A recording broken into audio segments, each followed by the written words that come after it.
Stand by for the broadcast. Get ready for a test of the emergency broadcast system, the Forbidden History series. What they didn't want you to know, but we tell right here. There's still time to call your friends. Just ramping up for the evening, ladies and gentlemen. Stand by. I'll be right back. Give me 30 seconds.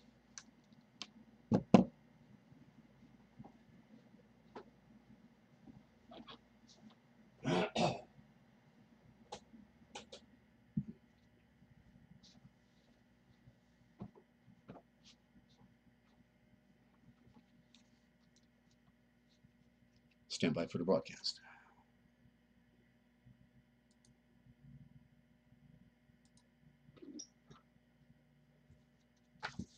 This program is the sole copyright of an intellectual property of Desert Owl and the MFG. All rights reserved. No reproduction of this presentation is permitted without the express consent of its author.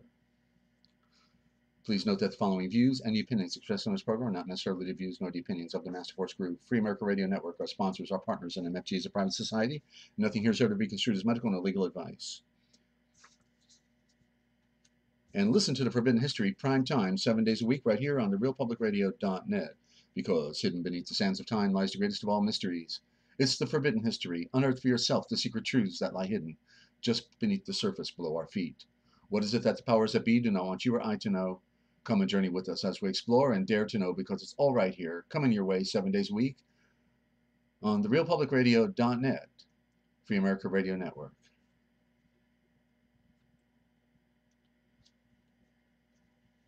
Coming to you live from Studio Z.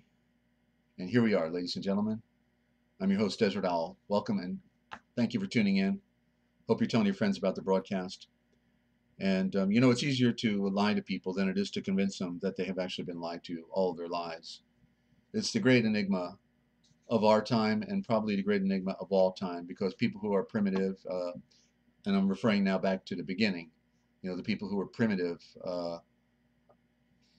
well, they didn't know anything, you know. They, other than maybe they were connected. It could have been to the great spirit, the great Elohim, but certainly, you know, they didn't have books back then other than nature itself, and so if some power brokers came along, they pretty much do what they're told to do, or they know they get put on a spit or on a stake, you know. So so life is very challenging, and there's a great struggle on the outside and also on the inside. It's a duality, and but here we try to make sense out of the things. I hope that through this broadcast you can get some answers to the things that have been struggling in your life, you know, for you to come to a realization of. So think of your friends. You know, when you have friends that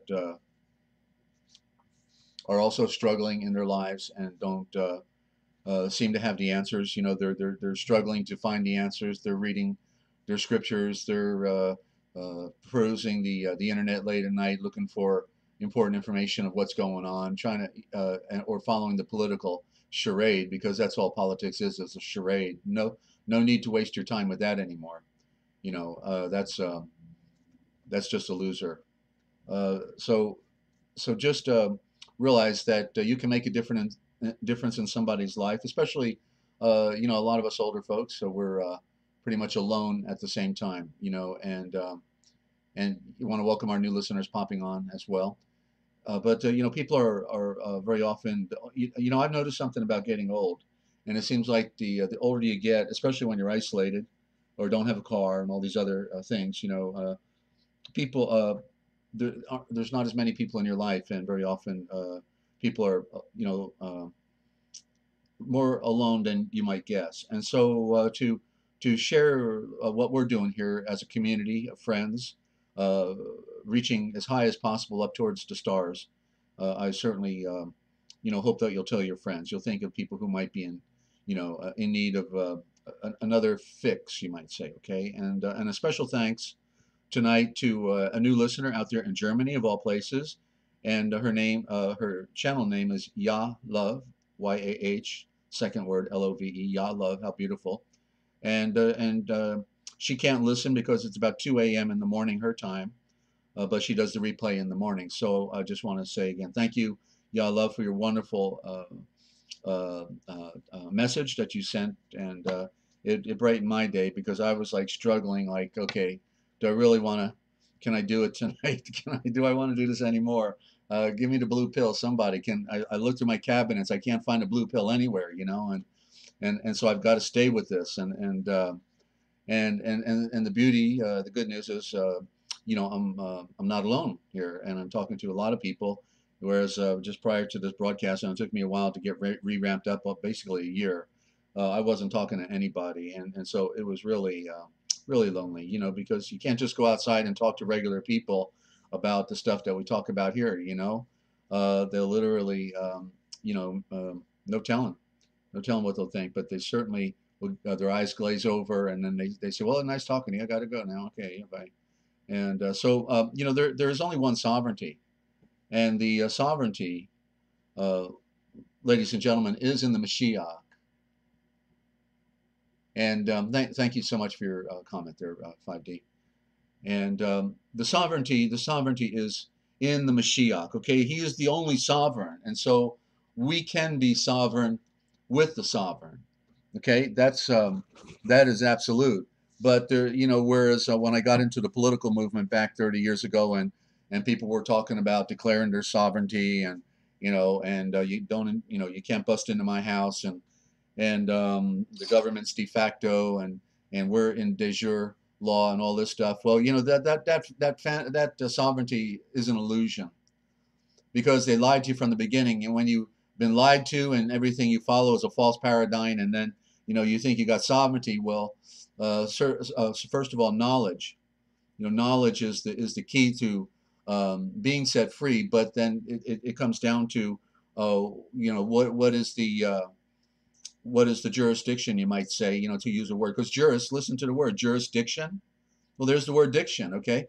So the pure diction is in essence what the jurisdiction means. So whoever has the purest diction actually is superior. And as it says in the maxim of law, it starts with words and then it ends with words. So if you got the right words, you can walk from a corrupt court system, even when they want to railroad you, even when they got you put on the menu, you can still be set free. But all of that is fighting against trickery and art of an occult world. But the sovereignty I'm talking about is the one the Redeemer, the one who made all things, and he says to come follow him, and his burden is light, and so the light, it has a double meaning, of course, right? It's L-I-G-H-T and L-I-T-E. It is light because it's actually brings the true peace, the true love, the true fulfillment, the true happiness, all of those things that we want in our world. It's not out there; it's within. It's an inward journey, and it's an opposite direction, and so I'm very grateful for people as far away as Germany. We've got Liz Raff in Dublin, Ireland. Apparently, I thought she was here in the U.S. all along till last night, and then we've got friends in Australia. So it's an amazing time when you have people all different parts of the world with instant communication. It's like thousands of miles, tens, yeah, halfway around the world. That'd be 10,000 miles. Far distance, and yet we're all connecting here. It's one world in that sense. That's um, and I know it's not going to be around for long, and I think that the sooner this planet stuff gets in, towards us, then we're really going to have everything. They're going to pull the plug. That's the only thing they can do, because right now they're trying to spray the skies as much as possible and put that sun flare up there, that the sun array, what do they call that thing, the sun reflector. I just thought of it as Lucifer today, the Lucifer sun reflector. Very appropriate, because Lucifer clothes herself with the light, right? Clothes herself with the light. And Neo, welcome back. Okay. It is hard to follow Yeshua. You will be persecuted. This is boot camp for training in the righteousness, which is the perfection of light. Okay, righteousness is the code, the perfection of light. That's what it's all about, right? Uh-huh. And okay, so you're thinking there's no planet coming in. Okay, well, that we'll find out, won't we? We'll just have to hang around and find out, because I certainly don't get caught up in planning, pointing to dates or anything, but I have seen some anomalies. Okay, I've seen some anomalies, and so if anybody wants to call in, then the regular number, and I'm still wanting to test my audio again, because I figured one thing out, and I think I might be able to get better phone quality. So what, right now or later on, if you get a comment or a question, then the phone number is 608-566-7295. That's 608-566-7295, and you'll be live on the broadcast here, and you could make you know. a comment or a question, and then we can test the audio at the same time. I'm wanting to have a caller generated program. I pretty much have answered all my questions. Um, I've my heart goes out to the people that are struggling, with their, they're struggling day to day to feed the family, and then there's little time left, and they're tired, and then they're being lied to by the boob tube, and for knowing what I know, about the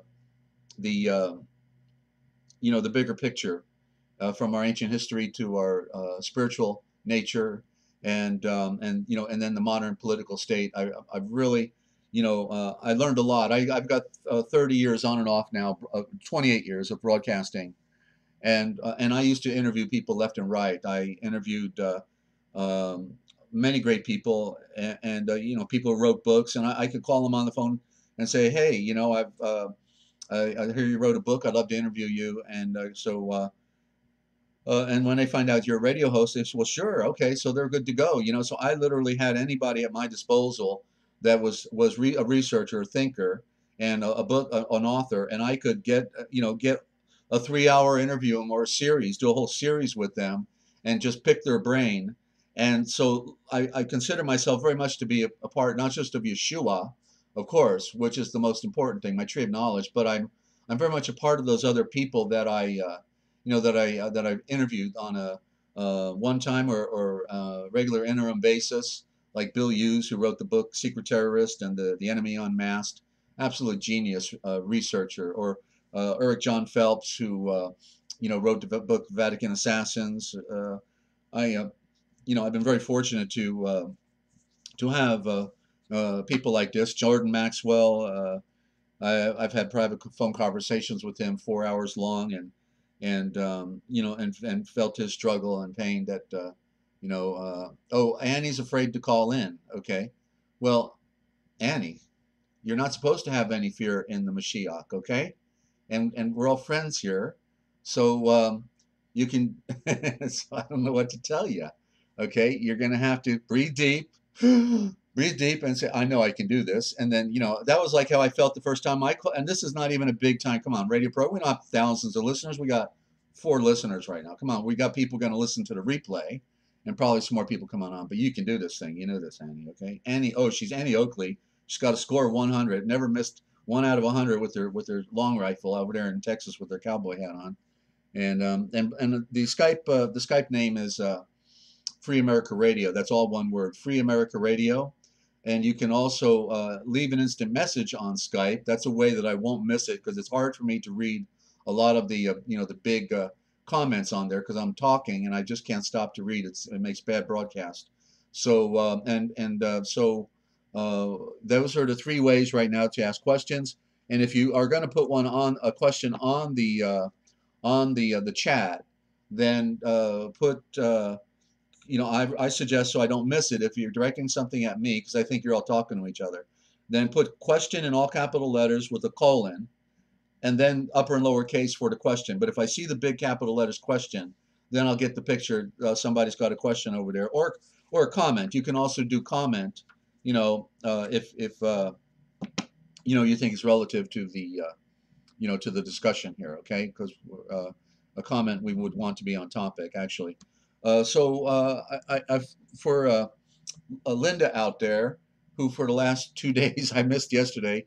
So this is the third try, Linda. You wanted me to define a Bible, and like I said, I'm trying to get my rhythm on how to accommodate everyone and not miss questions. And I dropped the ball on that because I was saving it for the next to the last feature, which was the Pirate Sea of Words, and then we don't get there. So I put it to the front, and so Linda out there on the left coast, she wanted me to talk about the word Bible, and I did define it the other day, but I'll just go over it again. And then I saw something else actually, so it's worth going over again because Bible is a code. First of all, the word Byblos, which was one of the Phoenician ports over there in Palestine. Byblos was where they exported a lot of the papyrus. Okay, and so papyrus, Byblos, was referencing papyrus, and right now at the top of my head it escapes me uh, what the connection was with Byblos, and but I think something with the name of the plant of the papyrus or the fact that it was red. Okay, so forgive me, it escapes me. So that's where the word comes from. It's not didn't mean book. Okay, but because papyrus made paper, then there was drawn some connection. But nonetheless, what we have with Bible, notice that if you write the word down, you got B-I-B, well, we say Bible. So if we say Bible, then there would be E-L, not L-E. Take note of that. You see, that's another word trick. Our mind does not make the correction. We accept what we hear, even when it's misspelled. That's why people, when they come from a foreign land, they say, the English is the hardest thing to ever learn. And yet nobody actually knows why. And the reason is because the Anglish, the angling, hooking, get you on the hook diction, Pig Latin, is the most corrupt and bastardized form of communication in modern time. And it's because it does not follow any of the rules or the laws of diction. For example, like in Italian, Italian only has one letter, one sound.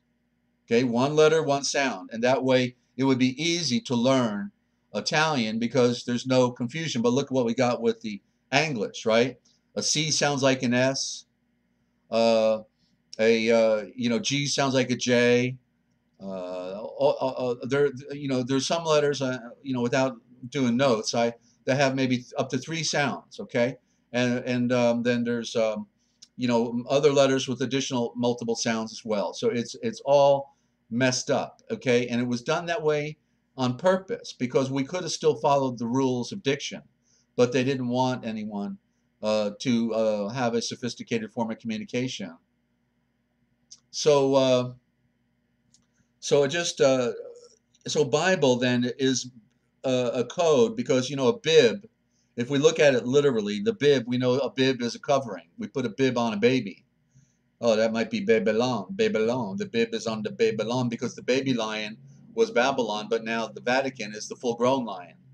Okay. Actually, the lion represents the unseen hand, the real power brokers in the world, and so the lion doesn't actually represent the Vatican. It's the power that runs the Vatican is the lion, and that also the lion represents the sun. That lion with all the fur around its head. It's like a male female symbol. Okay, but so then when I was talking to Linda and called her to let her know I was going to bring it back on and do it in the front so that she wouldn't have to go through the whole program to find it.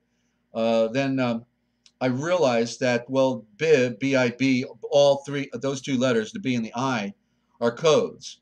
And as you listen, you'll be able to start picking up on the codes and how they're, a deflection off of the original. And that's what we got to get back to, the original Indo-Germanic. So an I, practically on any word, you throw out the I because it's a blind. It's a blind to deflect from original thought, original spelling of a word that is supposedly representing. So typically the I would be an A, or it could be a Y, or it could be an O, depending. The vowels are interchangeable. That's part of the rule. But the I is the you see the dot on a small I. You got a dot above it. There's your Lucifer. There's the moon. Okay, it doesn't have any light in it, and yet we refer to it as our eye, right? For seeing, the sound of the eye. But the eye is the blind goddess, represents the blind goddess because they put the mud in your eye with the Curii from the College of Abbreviators outside the Vatican, run by the Jesuit Curii. So they put the cure in your eye and you're blind, and so they hope you're never going to see, and they're having a party on us. So here we break the spell, and we put things back in order based on the Indo-Germanic preceding the Hebrew and the Greek by 5,000 years approximate.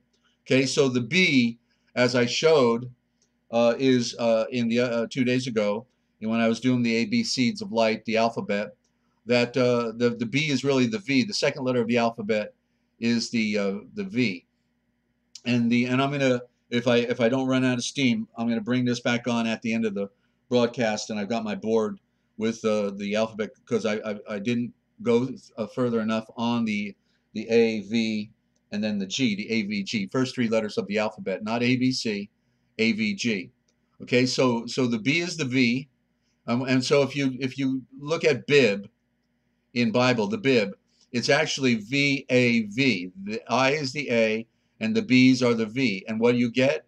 And it's a capital A, because if you do it with capitals, put them next to each other, V A V. Well, actually, if you just connected the two V's and let the tips touch each other, V, it looks like a W, but the A is in the middle, right? And what it is the Vav, VAV is Vav. And that's the original Indo-Germanic, which means wave. There are no W's, that's a code, and it's Vav. Vav is original for wave. And so what it is the Vav El, not Bible, which means, by the way, Bible in that code there means the covering of the illuminated, or the covering of the Illuminati. I mean, they're saying it's their covering. What they mean is they're hiding behind religion. The people running the world are hiding behind the religion, so it's their bib. It's the covering of the L. That's what bib El means. But if we go back to the root, and it's Vavel, then the Vav means wave, like sound waves, right? And doesn't that apply to the book then? The book is filled with sound waves when you start reading it out loud. And so it's the Vavel. And the Vavel then implies the waves of enlightenment. El meaning illumination. So it's the waves of enlightenment. So that's a pretty positive aspect of our scriptures. Our scriptures are a wave of enlightenment if we can dive in, right? And we can stay in the water and just soak it up. So that's what we've got to do. So the Vatican, and by the way, I've got a read coming up, the Colbrin. All right, I don't know if you're familiar with the Colbrin, but it's one of the best kept secrets on earth. And so I'm going to be diving into the Colbrin here real quick. I'm working my way towards that. I'm just covering a few bases in the front, and I want to welcome any new listeners that are out there getting on the stream. People are coming and going, and you're listening to the Forbidden History series. I am your host, Desert Owl, a bird who sees in the night, and I see too much and can't seem to find the blue pill I like to take. But anyway, welcome aboard, and you'll hear some things here you won't hear anywhere else, I promise you. So when we were talking yesterday and the day before about the serpent, then I thought of a few more things that are relative and connecting with the serpent. So the Vatican, and the all those underworlds, the Maltas, Knights of Malta, the Jesuits, the Kabbalists, the Masons, all of them, they are all in essence a serpent cult. They all recognize the serpent, but they did not let us know what the serpent is all about. So the serpent cult is the Vatican. So the VAT in front of Vatican, it means serpent, vat. V, you can see it's the symbol of the mouth of the serpent. The V, capital V, looks like the mouth. And the AT is the original alphabet, the Aleph and the Tau, the A and the T. And so then the alphabet in itself as a string from beginning to end of DNA, what I call the DNA of life, then the the alphabet then becomes the serpent, because it unwinds and it twists and it molds itself into different forms of vocabulary. And so Vat has that essence in it that I've just described to you, as far as being the serpent. So Vatican then is literally means the serpent of Cain. So Vatican is a code word, and it means the serpent of Cain. Those are the Canaanites, right? They still go to England. They get knighted. It's a silent K in front of it. The K is the Chi, a symbol of CHI. It's a code, and they're being Chi knighted. Okay, so it's an occult world, ladies and gentlemen. Then we've got the hat of Dagon, which is on the Pope, right? And they call it a fish hat, don't they? And if we look at some of the reliefs in Babylon, we actually see them wearing a similar hat of the mitre of the Pope, but it's being called a fish. It looks like a fish wearing a fish, but it's only a cover. Remember, in the occult world, they tell you the symbol means one thing, when actually it really means something else. And so the Dagon mitre, which has that cut, like a V cut at the top, it's really a tall hat, very tall hat, because I know he may wear a different kind of hat as well, but I'm talking about the very tall hat mitre that the Pope is often seen wearing at special events. Excuse me. They call it the hat of Dagon. Well, Dagon is an abbreviation. Put an R in there, and you get dragon. Okay, you get dragon. But what is the dragon? The dragon is the serpent. Why? Because he drags himself on the ground. That's the dragon. You see, in China, they put little feet on him, and it creates a diversion from the pure picture of a serpent. It's all just different flavors of the same thing. It's the way they create different images throughout time. It's the trick and the trade that they play, ladies and gentlemen. So one symbol covers for the other one, basically. Okay, so I wanted to get that out. And then if we look at the caduceus, the caduceus is two serpents. It's that what we call the medical staff, and there are at the top we have the circle, and that's look at it like the setting sun, and so lay down the staff on the surface of the ground, and both of those snakes, the male and the female, are headed towards the setting sun. They're headed towards the light. Okay, and so if it's a medical staff, well, then the doctors are taking care of snakes, or are they taking care of people? Well, they're taking care of people, but yet they got the serpents on their staff, don't they? You see, so once again, telling us that we are the serpent. The body, the flesh, is the serpent. Okay, and it goes all the way back to the sun. The sun is the first primordial serpent. It's the cobra, symbolically, and what the cobra means actually is my supporting, my co-support, co-bra, like, okay, woman, where's the bra? And it's a support. That's what the word means. So co-bra means my co-supporter. The sun is our co-supporter. It's our partner in creation. We can't live without the support of the sun. See? Okay? And so then going towards the sun, you heard me mention several times about the sun symbolically is the throne of the Great Spirit. And so the throne of the sun is the classic statement that you hear me use. And Pharaoh, he sat on the sun throne. And so it is, and so Pharaoh is saying he's representing the Great Spirit while he sits on the sun throne. So we've been pretty well prejudiced against the picture that we're supposed to get of the sun. In many respects, the sun has been demonized, and claims have been made that The ancient people worshiped the sun, but my study of ancient culture and religion tells me that I don't know anyone that worshiped the sun. What I learned from Native American tradition, from Eastern traditions, from and what tradition, Mithraism, they all recognized that the sun was the great symbol. Well, in the Greek, in the beginning, it said, "What is the logo?" The great symbol, the logo. And in the English, it's the word, but we talked about that the other day. It's the shavor, and it means the royal center. Well, what is the royal center? Isn't it a solar system? At the center of the solar system is the sun, right? And when we have a boy, what do we say? I mean, you know how in Eastern culture, if they have a girl, they're not happy. Like they're thinking, "Oh, geez, I wanted a son. We didn't get a son. Bummer. It's a girl." Like for some reason, girls aren't, favorable or something. But it has nothing to do, with the girl. What it has to do with is they want a son. S-O-N, but it's synonymous with S-U-N. And to use a corruption in the Greek, in the Latin, it's S-V-N.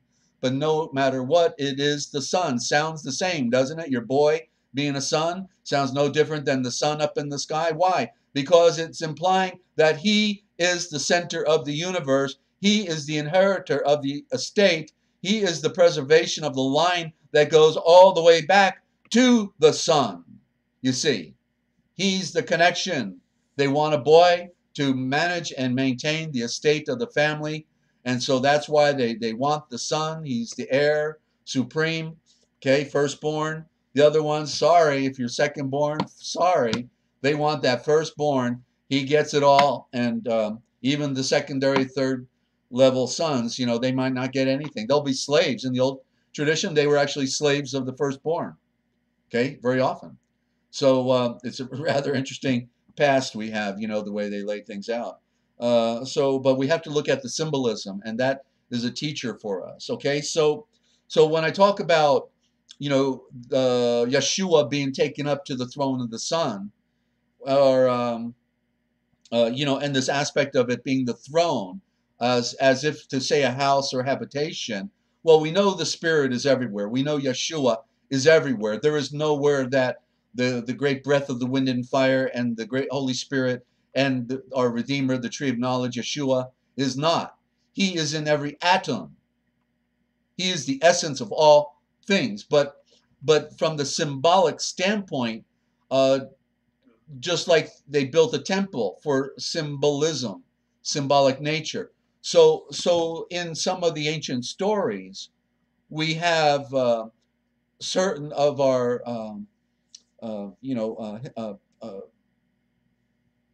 what do you want to call them? Our archetypes, or our forerunners. They were taken up to the throne of the Son in the imagery. Okay, and number one, it was Enoch. Enoch was taken up to the throne of the Son. I believe it's in Second Enoch, and it actually describes what he's seen with his own eyes, as he says he comes into the temple of the Son. He's taken up from the earth up to the third heaven. And well, that's funny because the earth is the third from the sun. You got Mercury, Venus, Earth, the third from the sun. So the transliteration is not perfect, but you can get the picture when it says the third heaven, what it means. It's the third away, the third away. And says when he goes into the sun, then he sees around him nothing but flames of fire. And when he looks out past the flames of fire, he sees all the stars of the cosmos. Okay? And seated on the throne is the one who is the sovereign of all the universe, and around him is a rainbow of colors, and all of these descriptions are going on. It is so profound, and so it was Paul also who said he was taken up to the third heaven, and that he had heard things that he couldn't even repeat. And he said it was not lawful to repeat, but what he meant was it was impossible to repeat the things that he had heard, because that happened to me one time in a vision. And I heard things that, and then as soon as the vision was over, boom, it was gone. I couldn't remember what I heard. And it was like I heard something in another form of communication that, was so profound, so superior, to what we have, and story for another day. And then Yochanan, in one of the writings of the Essenes, okay, Yochanan, the good buddy, the schoolboy friend of Yeshua, John, he was one of the Levitical priests, brother of James. Well, he was friends with Yeshua from childhood. That's why he was the most loved, because they were boyhood friends all of their lives. And John was groomed with his brother James to be Levitical scribes. And so Yochanan describes in one of the preserved writings with the Essenes how he went up into the sun as well. And he talked about how out of the sun comes the emerald green, or what is called the emerald fire. Okay, so this is why they stole the writings from us, ladies and gentlemen. Obviously, they don't want us reading this stuff. They don't want us getting the picture. Okay, and so then one more note before we get to the Colbrin. I'm getting close here, and it's going to be a great read. Okay, haven't heard anything yet. So when I talked about the sun and how they took the word Edom and they changed the words. They have to change the words because that's what they did. They don't want us to know the absolute truth. They don't want us to have the pure diction. They don't want us to have the original story. And so everything's a code potentially. You have to look at it. You got to pick on it a little bit and meditate on it and compare it with some other things perhaps. But so it was just not too long ago, within the last couple of years, I realized that Eden was the atom, okay? And because it's interesting because it's a picture. In other words, the sun is a picture of the atom, because the atom has a nucleus, and then it's got the proton that goes around it, or the electron. I get confused with that stuff. I'm not big into physics, but it's got the positive and the negative, and the charge goes around just like a solar system. It's a mini solar system, an atom. It's two parts at least, and good to have you, Diane. Emerald green aurora borealis. Well, true. There you go. There's an emerald green right there. But also the emerald fire is the plant life itself. The ancients regarded it as the fire of the earth, and that came down from the sun, and the sun energy was converted into the emerald fire, and that's why the movie The Wizard of Oz, because they had the Emerald City, and the Emerald City represented the earth, and the games that were being played. That's okay. And so the sun represents an atom. So let's just pose the question: what is the sun made up of? It's not made up of dirt and rocks and water and plants, because that's down here, right? What is the sun made up of? The sun is made up of nothing other than pure atomic particles in the most base elementary form of creation, and these atomic particles are raining down on us every day. They spin as they come down, and that's what the swastika represented. It was the light spinning. Imagine the swastika spinning like a fan. It represents the light particle spinning down to the earth. And when you're in a place like California where there's no humidity and you go out in the sun, you can feel the light particles bouncing right onto your skin. Literally, you can feel it with the heat. That's the heat friction. It's the light particles spinning onto your body, and so the sun is nothing else but atoms. It's an atomic fusion that's continuously going on, and it brings life to the earth. It's constantly bombarding the earth with atoms, and there's more atomic oxygen atoms that in their combination that makes oxygen than anything else. The hydrogen, whatever. I'm not into physics. So get the picture, because it fits the axiom that which is the least, which is the atom we can't see, is like that which is the greatest, which is the sun in our solar system. Okay? And so one represents the other. We're right in the middle. Well, Annie, you can say the earth is not spinning, you're entitled to your view, but the scriptures are talking about a spherical orb and the solar system. Okay, so anyway, let's go on here. So the sun also represents a spore. And by the way, just to add to that, why did they like the lantern, Annie? The lantern, because the lanterns, okay, the ancients knew it, and it's in the scriptures. So got to do a little more research on that. But so the sun, it also represents the spore then, and therefore the seeds. The seeds are coming down because the atoms are like seeds, okay? And so it is the source of all atoms, the spores that keep life going. And everything spins, okay? Everything in nature spins. That's what keeps it going. That's what creates the electrical charge. It has to spin. And hey, good to have you, Star. And you missed a little bit here, but that's okay. We got it recorded. And so I'm almost there. I've got, oh, this is with the, okay. So I'm getting close now to the Colburn. And Star, I don't know if you're familiar with the Colburn, but it is profound read, 500 pages, 8.5 by 11. And I had been hearing about it, and then, you know, it's like none of my friends ever called me and said, "Hey, Desert, you know, you need to get this book."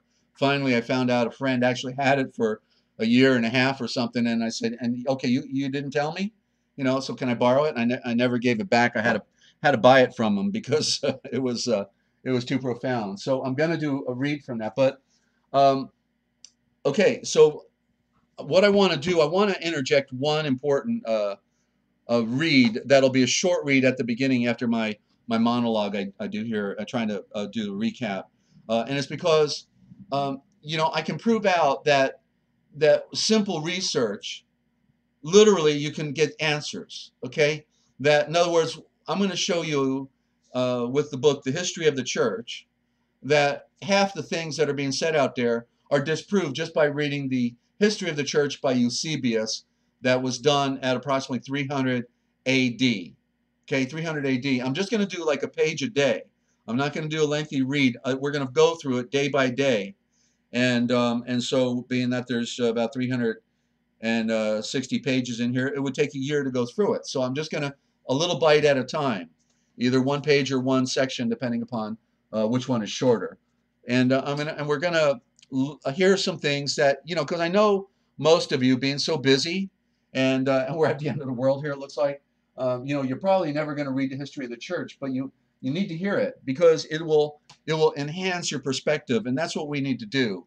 You know, we need to know that we know that we know that we know, because we're facing a lot of disinformation out there. You know, every kind of idea is on the table, and so what I want to do is I want to put on the table what has cost me a lifetime of energy and effort and sacrifice and persecution that goes along with it to you know, to do this work. And so I'm here to give it to you, you know, free of charge, and happy to do it. And because Yeshua said I have to do it or I'm dead, you know. He says, I gave you a talent, and I you know, gave you the, you know, the ultimate download, and therefore now you're gonna have to deal with it. So and I want to read it again. Okay, I've read this book several times. I got my notes and all the margins and everything, but I know, that's why I know how important this is that you hear it. And so I'm going to just do a quick blurb out of it. Boom, we're going to go right into the Nag Hammadi, which because we're going to deal with the words and the names, and then the Colburn is going to have a profound read in it on what Yahweh himself says in regards to names. We're going to hear him speaking in the first person, and it's being written prior to the flood. Okay, prior to the flood. Diane says, "I know nothing. My mind is open." That was Klinger in the concentration camp, right? I know nothing. And so, well, that's the attitude that you have to have, Diane. Perfect, lady. Because that was the way I always said it. Hey, I'm going at it like I don't know nothing. You know, I want to clean my slate. I'm going to pretend I don't know anything, and then I'm going to see what it says. That's all I cared about. I want to see what it says. I don't care what other people say. I want to see what it says, and that's why I stopped listening to the preachers and and the television, TV evangelists and all that stuff. And I read the books.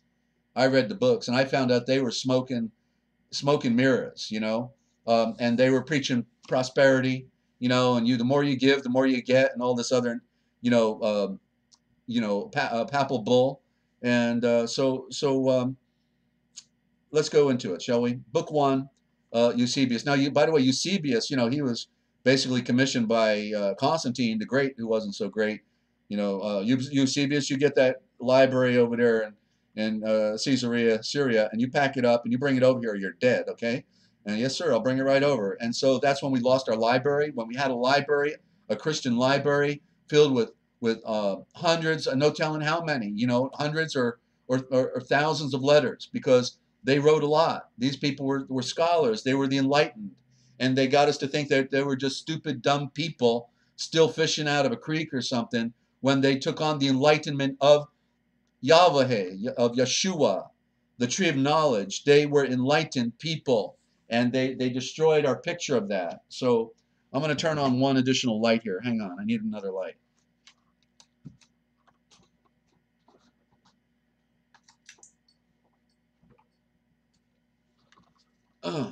And it's fantastic just to be hanging out with such wonderful people and making new friends.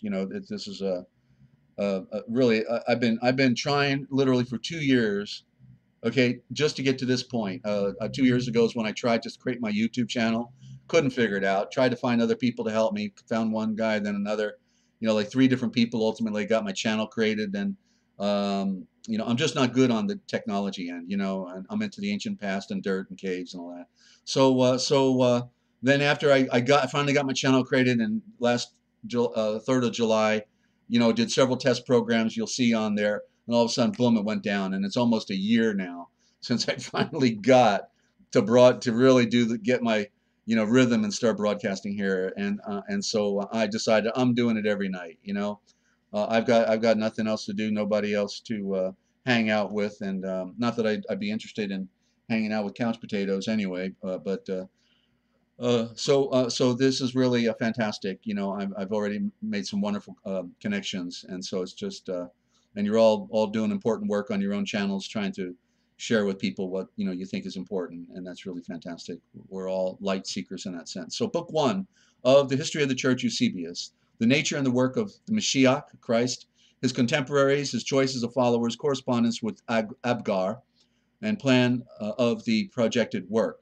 So I will transliterate while I read. I want to, it's very important, I know, that I introduce you to the original thought. And so I will transliterate some of the words into the original thought as I read, and I'll sometimes do both. That way you'll see it back to back and won't be too lost on a transliteration. Okay, so the chief matter, this is section 1. The chief matters to be dealt with in this work are following. The line, and this is his plan of the projected work.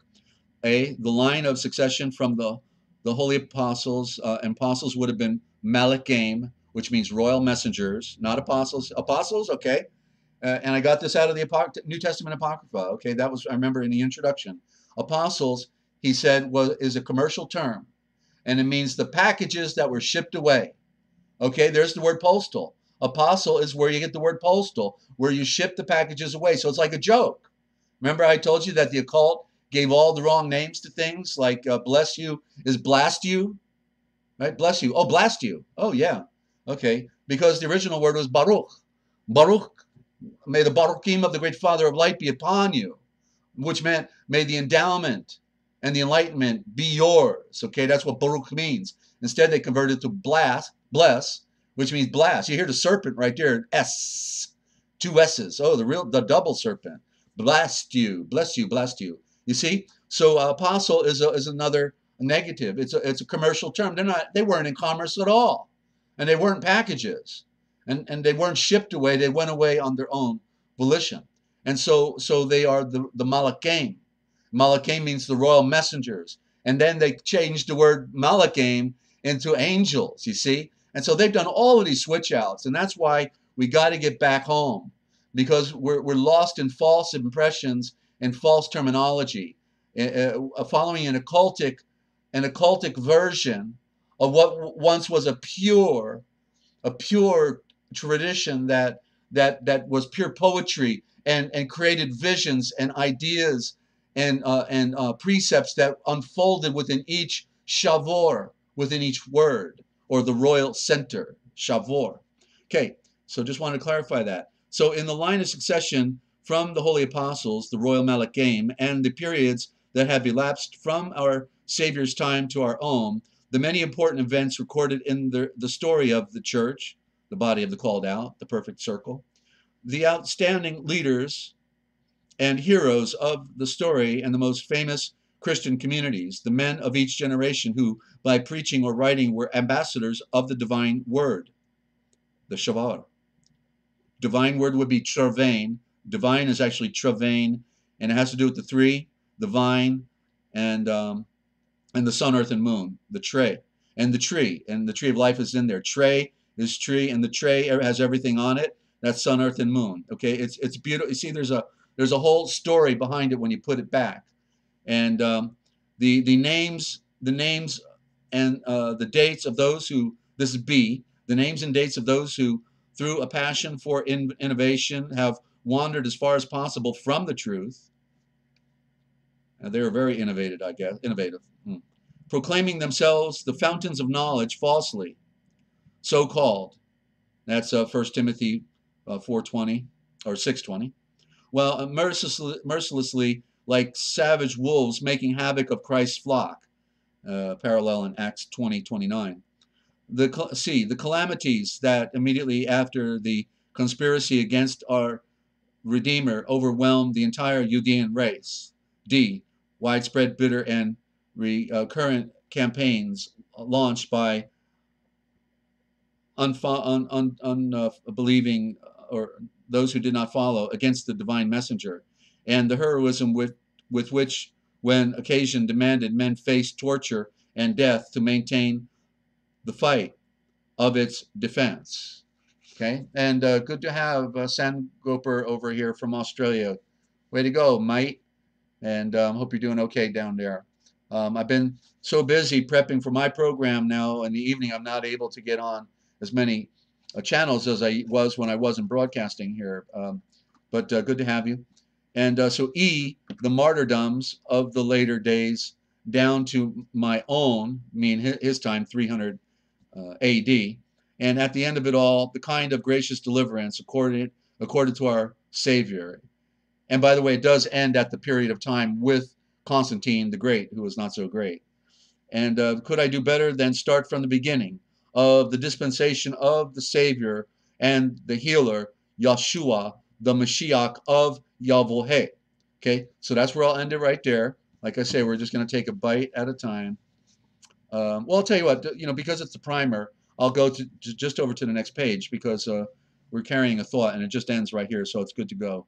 I trust that kindly disposed readers will pardon the deficiencies of the work, for I confess that my own powers are inadequate to do full justice to the so ambitious an undertaking as the history of the Church. I am the first to venture on such a project and to set out on what is indeed a lonely and untrodden path, but I pray that I may have Yahweh to guide me and the power of our healer to assist me.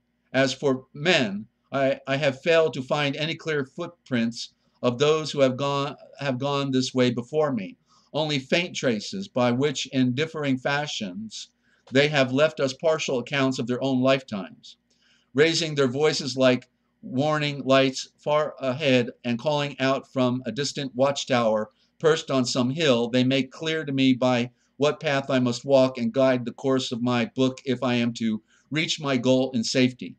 Thus, from the scattered hints dropped by my predecessors, I have picked out whatever seems relevant to the task I have undertaken, plucking like flowers in literary pastures the helpful contributions of early writers, to be embodied in the continuous narrative I have in mind. If I can save from oblivion the successors, not perhaps of all our Savior's royal messengers, but at least of the most distinguished, in the most famous and still preeminent dioceses, I shall be content. it is, I think, most necessary that I should devote myself to this project, for as far as I am aware, no previous church historian has been interested in records of this kind. Records which, remember, he was the last librarian, so he'd be most qualified to do this. And records which those who are eager to learn the lessons of history will, I am confident, find most valuable.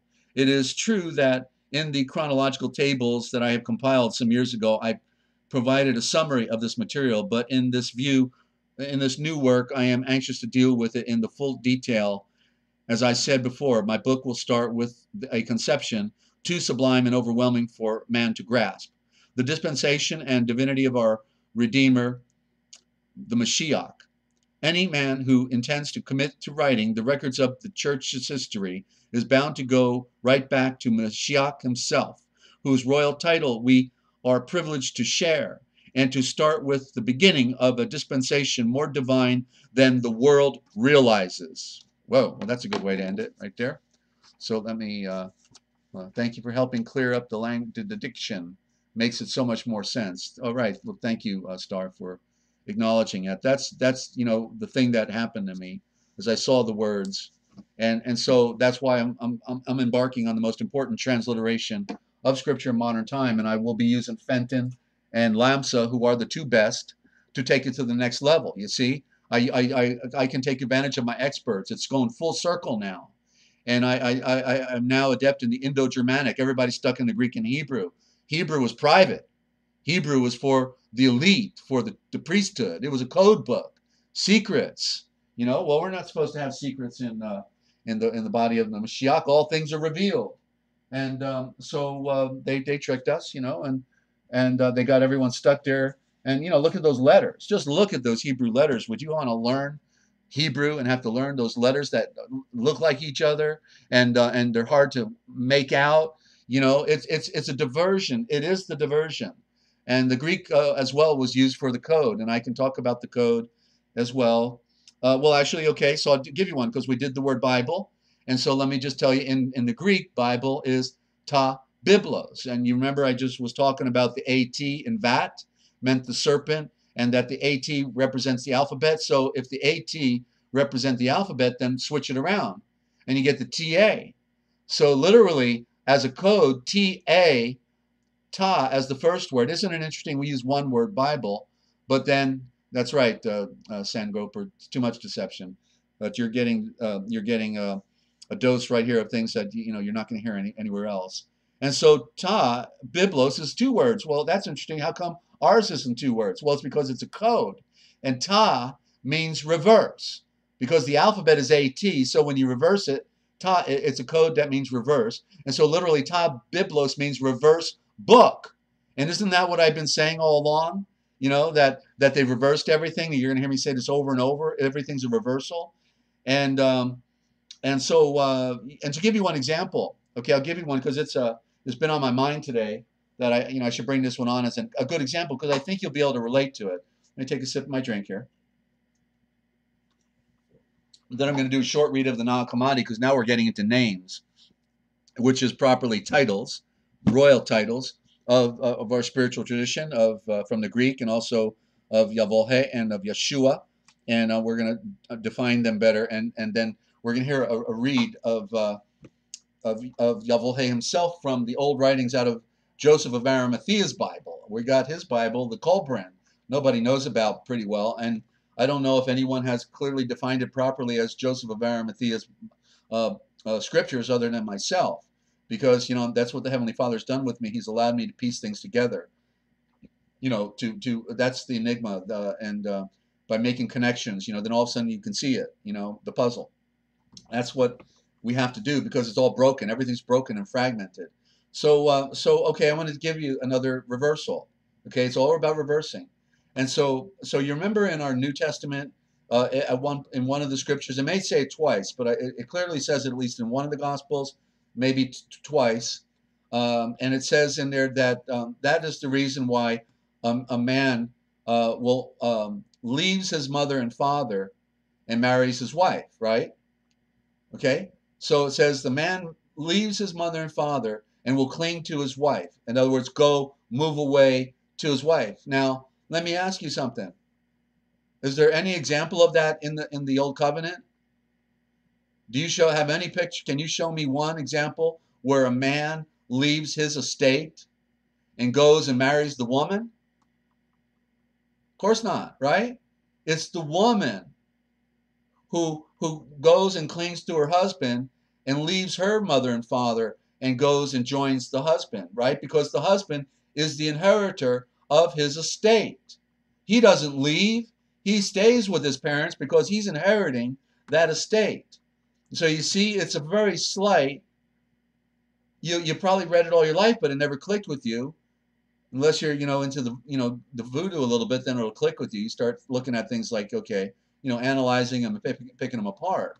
But it's clear that the patriarchs, the women left their homeland, like with Jacob, right? It was Leah and Rachel, or with Rebecca and Isaac, right? The women left their mothers and fathers, and they came and were merged, mated to their husband. So you see, it's a reversal in the New Testament.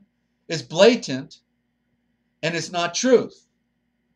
So that's an example. Okay, just want to give that to you. So now we're going to get a primer on names, because we're going to be dealing tonight with, and I'm going to try to give you the full picture of Lord God, because I didn't go deep enough with these words the other day. Lord God being Yahweh and Elohim. These are deep words, and they have meaning, and I didn't get into enough. So make sure you got a pen and paper handy, because I don't have my whiteboard. My whiteboard still has my old notes on it, and I'm going to use that later.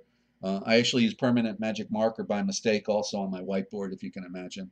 And so I'm going to have to get another whiteboard. I think I figured out how to get the permanent marker off of there, but it's going to take a little work. So after I waited all this time to use it, I can't get over it. I ruined it. Maybe. Okay, so I'm going to go into the Nag Hammadi, because just today when I was reading it, it was about the Father's name and being revealed. And, the Nag Hammadi got a bad rap, but I can talk about it any day. I decoded it. I can prove out that they mistranslated it on purpose to partially demonize it because it was telling too much truth. And then they create all these stories about it that are just not true, at all. And okay, that's a big wow there, Star. I don't know what you're wowing about, but I know you're soaking this up, and I'm just so grateful to have you, and San Groper and Diane and probably out there in Germany, Ya Love. Okay, a new friend today.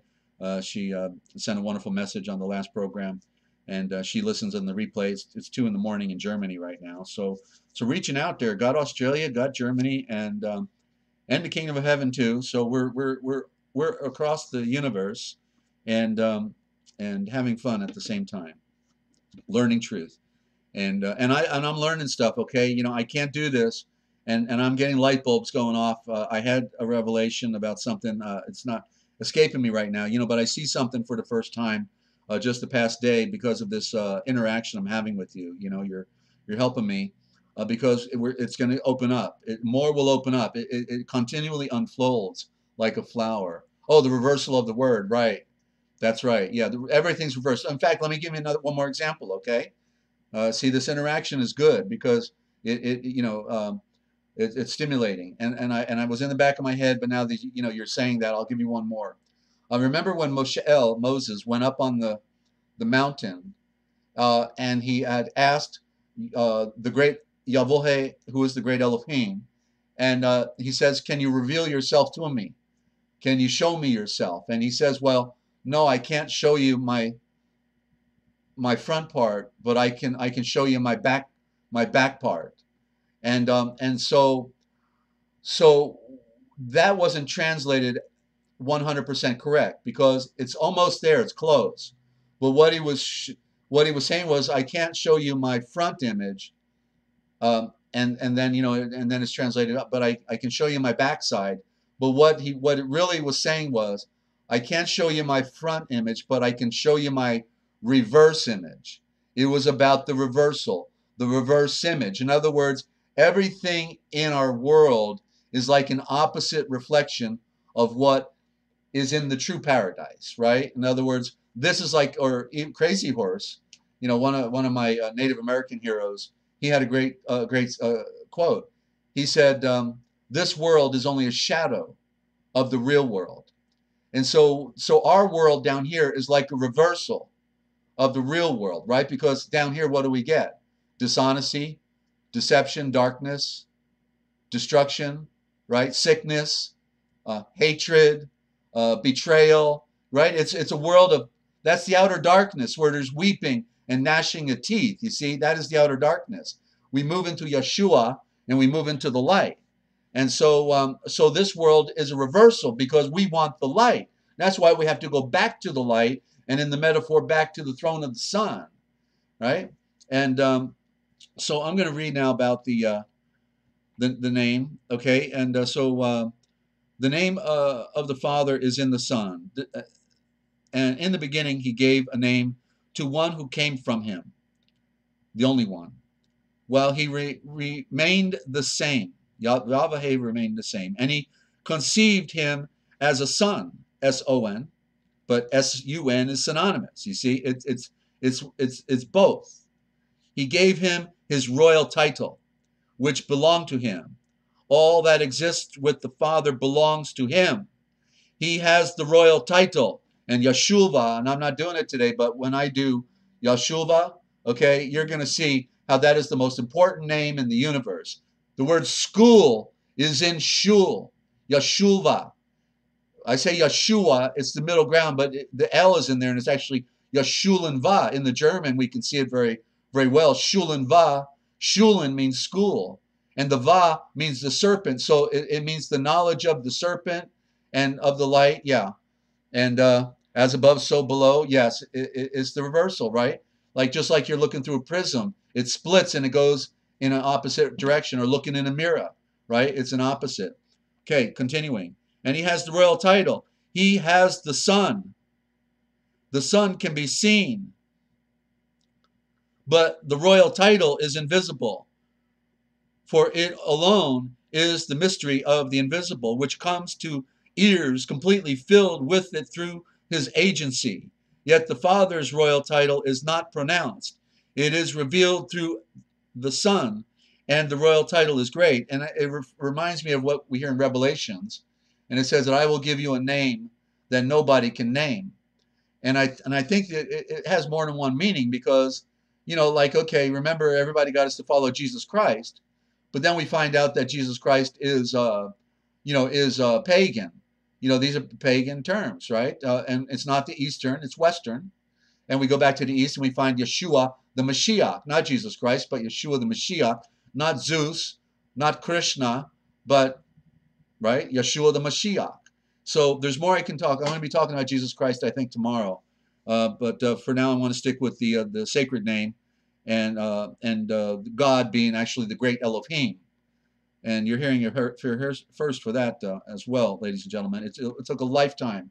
I finally got it, you know, just in the last several months, so clear, because I'm reading Fenton. I got to tell you, you got to get Farrar Fenton, because it's compelling when you see somebody take the scriptures further than anybody else.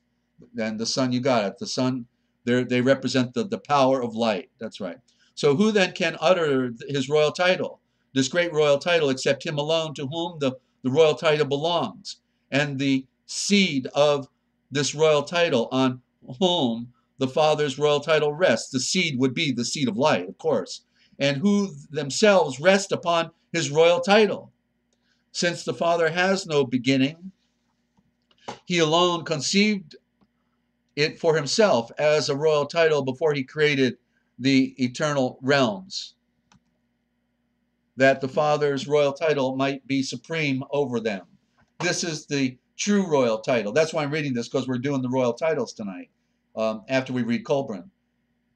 This is the true royal title, which is confirmed by his authority and perfect power. And I just happened to be reading this today. I said I can't get over it. Here I'm reading about royal titles. I was going to do it on the program tonight. So this is the divine hand that's allowing us to read this section here in the Nile Hammadi. Oh, and by the way, Nile Hammadi, right? It's halfway up the Nile River, like in the very south of the Nile River, way below, right? The Great Pyramids, way down like 100 miles, and the Nag. Okay, you know why they call it Nag Hammadi? because the serpent, the river bends like a serpent, and they're calling it the Naga Homadi, Naga meaning serpent. So literally the book comes from the serpent bend in the river, you know. So I find that rather interesting as well, because we've been talking about serpent for the last 3 days. So continuing here. For the royal title he created for the eternal realms, that the Father's royal title might be supreme over them. This the eternal realms is a code, and it means basically those who flow in to the Mashiach. This is the true royal title, which is confirmed by the authority of the perfect power. This royal title does not derive from ordinary words or names given, for it is invisible. He alone gave him a royal title because he alone saw him and he alone could name him. One who does not exist has no name. For what name would someone give to one who does not, someone who pre-exists? One who exists with his name. He alone knows it, and to him alone he has given a name. This is the Father, and his royal title is in the Son. He did not hide it within, but it was in existence, and the Son himself disclosed the royal title. The royal title then belongs to the Father, just as the Father's royal title is the beloved Son. Now here's another term, and I'll talk about it in the immersion that Yeshua goes through one day. But beloved, that's a code, okay? And you know that word beloved, just like behold and lo, I talked about, is another word that's a code, because they didn't want us to get that picture. And I'll just give it to you in simple terms without giving you the analysis. But beloved means the only loved seed. Okay, if you want to write that down, because it's relevant, and because you want to be in the only loved seed, because Yeshua is the only loved seed. The seed of the moon of the fall is the seed that has to die. That's the serpent seed. And we when we get into Yeshua, we become one with the only loved seed. It is Yeshua. Okay, the one who has the power. All power is given unto him. Otherwise, we would find a name. Let me back up. I lost my place here. He did not hide it within, but it was in existence, and the Son himself disclosed his royal title, and the royal title then belongs to the Father, just as the Father's royal title is the only loved seed and Son. Otherwise, where would, and by the way, the sun itself up in the sky, it is also a symbol of a seed. I said spore, but actually seed as well. Just like, and it's also a symbol of the atom. It is all of those things. You see, it's not one thing, it's many things. And the serpent, it also represents the cobra. Otherwise, where would he find a royal title except from the Father? But someone may, and I'm almost done here, but someone may say to an acquaintance, who could give a royal title to someone who existed before him? Do not the children receive their names from their parents? First, we should consider this point. What is a name, or what is a title? Because the name's in the dirt and the title's up in the air, up at the top of the mountain. The title. See how they reversed it again? Okay, the N, you can see in the N is the sliding board. It's coming down, capital N. The name goes down to the dirt. Name is a corporation. Black's Law, 4th Dictionary. This is the true royal title, the royal title from the Father, and this is the proper royal title. He did not receive the royal title on loan, as is the case with others who receive their titles that are made up. This may be, what we typically call each our own names. This is the proper royal title, and there is no one else who gave it to him. He is unnameable, indescribable, until the time when the Perfect One spoke of him, for the Perfect One alone is able to pronounce his royal title and see him. When it was pleasing to him that his Son should be pronounced, when it was pleasing to him that his Son should be his pronounced royal title, and that's where it said what a name was given to him greater than any other name, right? We remember reading that. Above all other names, right? Who said that? And when he who came from the depths disclosed his royal title, he divulged what was hidden. For he knew that the Father is free and separate from darkness and blindness. And this is why he brought him forward, so that he might speak about the place from which he had come. Well, isn't that what Yeshua did? And his place of rest in the light, and that he might become a sunrise as the fullness of light upon earth, the majesty of his, the mother eye of justice is what it means. The mother's eye of justice, that's majesty. The mother of his royal title, and the father's sweetness. Okay? And so that's a wonderful little discourse right there on a name and title. And so now we go into the Kol Breon, and want to welcome our new listeners out there. I know people come and go on the channel, and so just hope you're going to enjoy the ride here. You're going to hear some things that you basically don't get anywhere else, ladies and gentlemen, because for some reason people are not yet taking that red pill. They're still halfway there. You know, people are, you know, like they're trying, you know, and I can't get over the you know, the anointing that the Father gave me to be able to uh, talk about these words like this, and you know, and I'm supporting it all with the dictionary. And once I can, and by the way, if anybody wants a, you know, copy, I'll be telling you how to get it at the end here. I do it on every program, so I know you've heard the message. I usually give it out at the end, not to interrupt you know, the program flow here. So so here we are in the Kol Breon. And if you don't know about the Kol Breon, real quick, basically in England there was a box that had copper, had bronze sheets, bronze being a component of copper and tin. And so there was like 200 bronze sheets. I don't know, you know, the details on all this. I've seen pictures of them. And these bronze sheets had etched in them this book, okay? And it was in Old English, which in essence is another dialect of the Aramaic. Okay, and it's just using different symbols, and that's why Old English has always looked funny, and was hard to want to wrap your mind around. But it is a form of Aramaic, and nobody talks about that. And that was one of the big secrets. And once I learned that, thanks to another researcher, boom, everything made sense. You know, and so basically, the question would be, who would be qualified to make this book, right? He'd have to be someone who's wealthy, and more than that, he would have been connected to people who smelt metal, right? And so nobody more qualified than Joseph of Arimathea, Vulshaf of Ramtha, right? Because he was of the royal family from Israel, and he was a tin merchant, and he was doing you know, transporting of metal ore for the Roman Empire. He was a friend of Tiberius Caesar, and so and then when I read the Book of Wisdom, I saw his signature all over there, and he wrote another book in there as well, not just that one. And I immediately did a transliteration of the Book of Wisdom, and you know, and anybody can get that for any size donation to support the ministry. Okay, and if you don't have any funny money, then, you know, just ask me and I'll get it to you anyway. Okay, so the Book of Wisdom, 22 chapters of profound wisdom, and so so we're into the very beginning of the book. I'm at page 37. Okay, because I've read the book now twice. I'm going into a third time, and then I stopped. I didn't get too far, but I took a lot of highlights and notes. So what we're actually going to be reading here, and then I'm going to show you where the flood is. Okay, the flood is in here. It's going to blow your mind, and it's in here in more than one place. It shows the first-hand account of what it was like when this star system came in. Okay, what it was like. They saw it with their own eyes.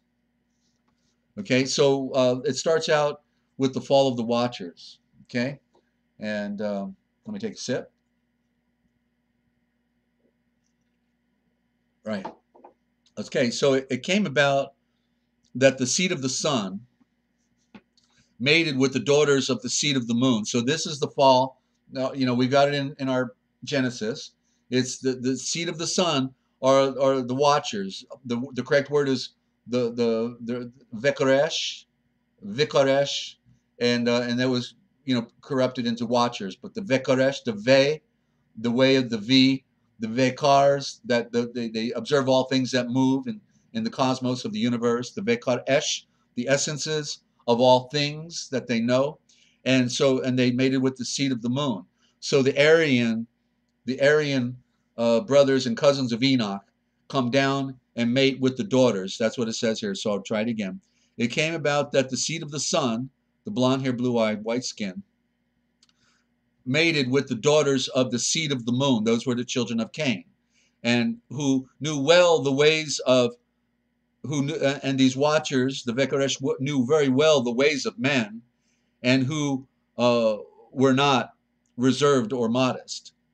And that's the story in the book of Enoch, where they, I believe it was Second Enoch, and the talked about how the women were all dressed in jewelry, had tattoos on their bodies, and they're half naked, just wearing a loincloth. And so you can imagine these very disciplined and wearing long clothing. Men, when they come down, they're captivated by these redhead spotted women. Redheaded women have a very exotic look, and I think are very attractive. And so so this is the same story we read out of our scriptures all these years, right?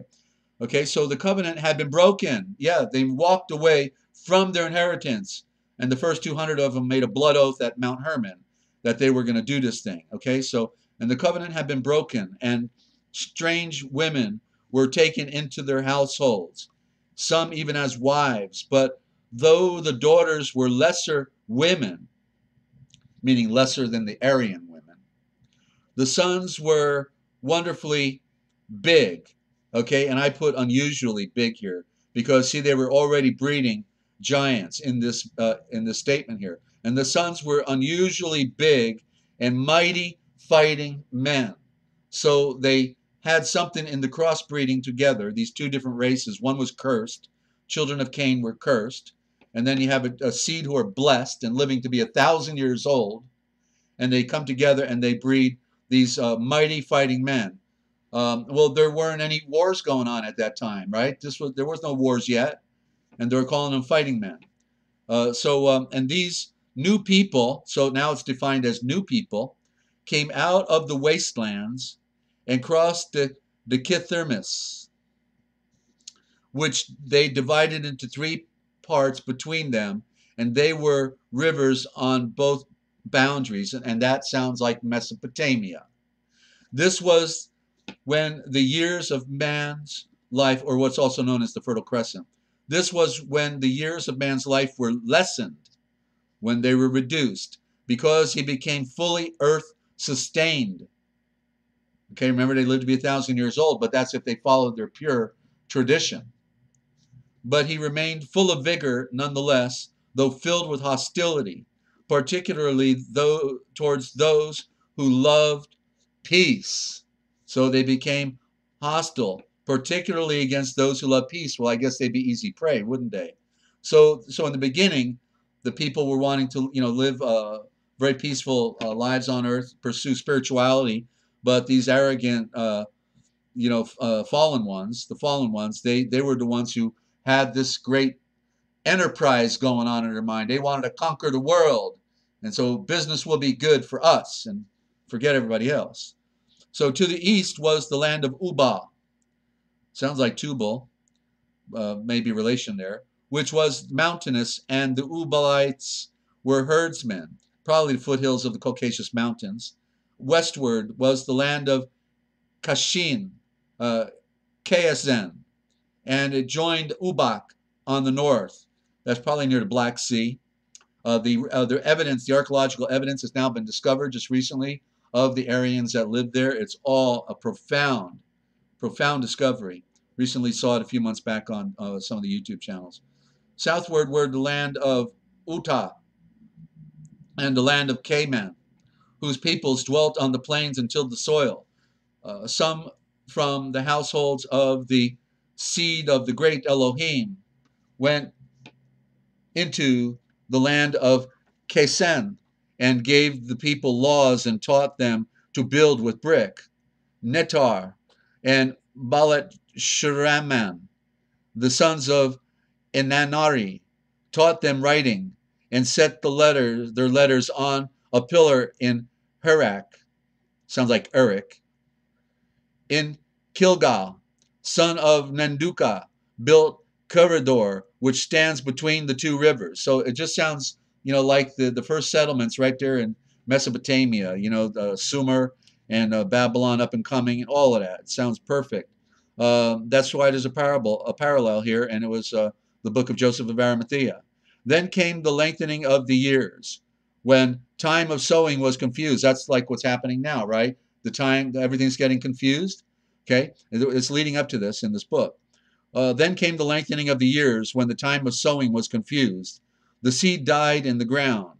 In those days, Enos came up out of the Kessin and spoke for the great Elohim of the children of men. So here we got Enos. We know he was one of the line of Adam, and he spoke for the great Elohim of the children, for the seed of the moon. In those days there were many having the Aryan blood of the seed of the sun, who inclined their ears towards his words, for they thought the great Elohim of their fathers had abandoned them. Therefore the enlightening word of the great Elohim came to Eloma, the daughter of Kahema. Okay, and I just want to mention, because we are referring to Aryans here, it does not exclude other cultures from being able to serve the Great One. The whole purpose and intent of the Aryan tribe that came down was to bring truth to mankind, so that all people were to let them know all people were divine in origin and nature. Okay, but the Aryan were being used for that purpose, and they were the ones who betrayed their birthright. No different than Israel, right? No different than Israel. The same thing. They were supposed to bring truth to mankind. What happened? They fell away as well. The kingdom is divided. It's all telling a story. Eloma, daughter of Kahema, heard the voice of the great Elohim and was carried into the wilderness, into a place where there was a cave and clear running waters. And she dwelt there for 7 years. Rather interesting number. That's like a culmination of time. It's a number of perfection. Eloma had 3 sons, and they all heard the voice of the great Elohim and walked with him. Her firstborn was Hariana, and he carried the word of the great Elohim to the seed of the sun, who dwelt in the northlands. That would have been around the Black Sea, for they had forgotten his ways. I think they'd gotten into commerce. He married Didi, daughter of the great royal Malek, and became an even greater royal Malek. He had many sons, and all became royal Malachim among the men of renown, or men of legend. Yahama, her second-born son, carried the burning swords of fire, the word of the great Elohim, to those who dwelt towards the sun rising. That most likely would have been India. And Manum, her third-born son, carried it to those towards the sun setting, and that most likely would have been Mitzrayim and Egypt, or what's falsely called Egypt. When the ear of the Spirit was opened in Eloma, she returned to her people and became the interpreter of the great Elohim. In the days when some Aryan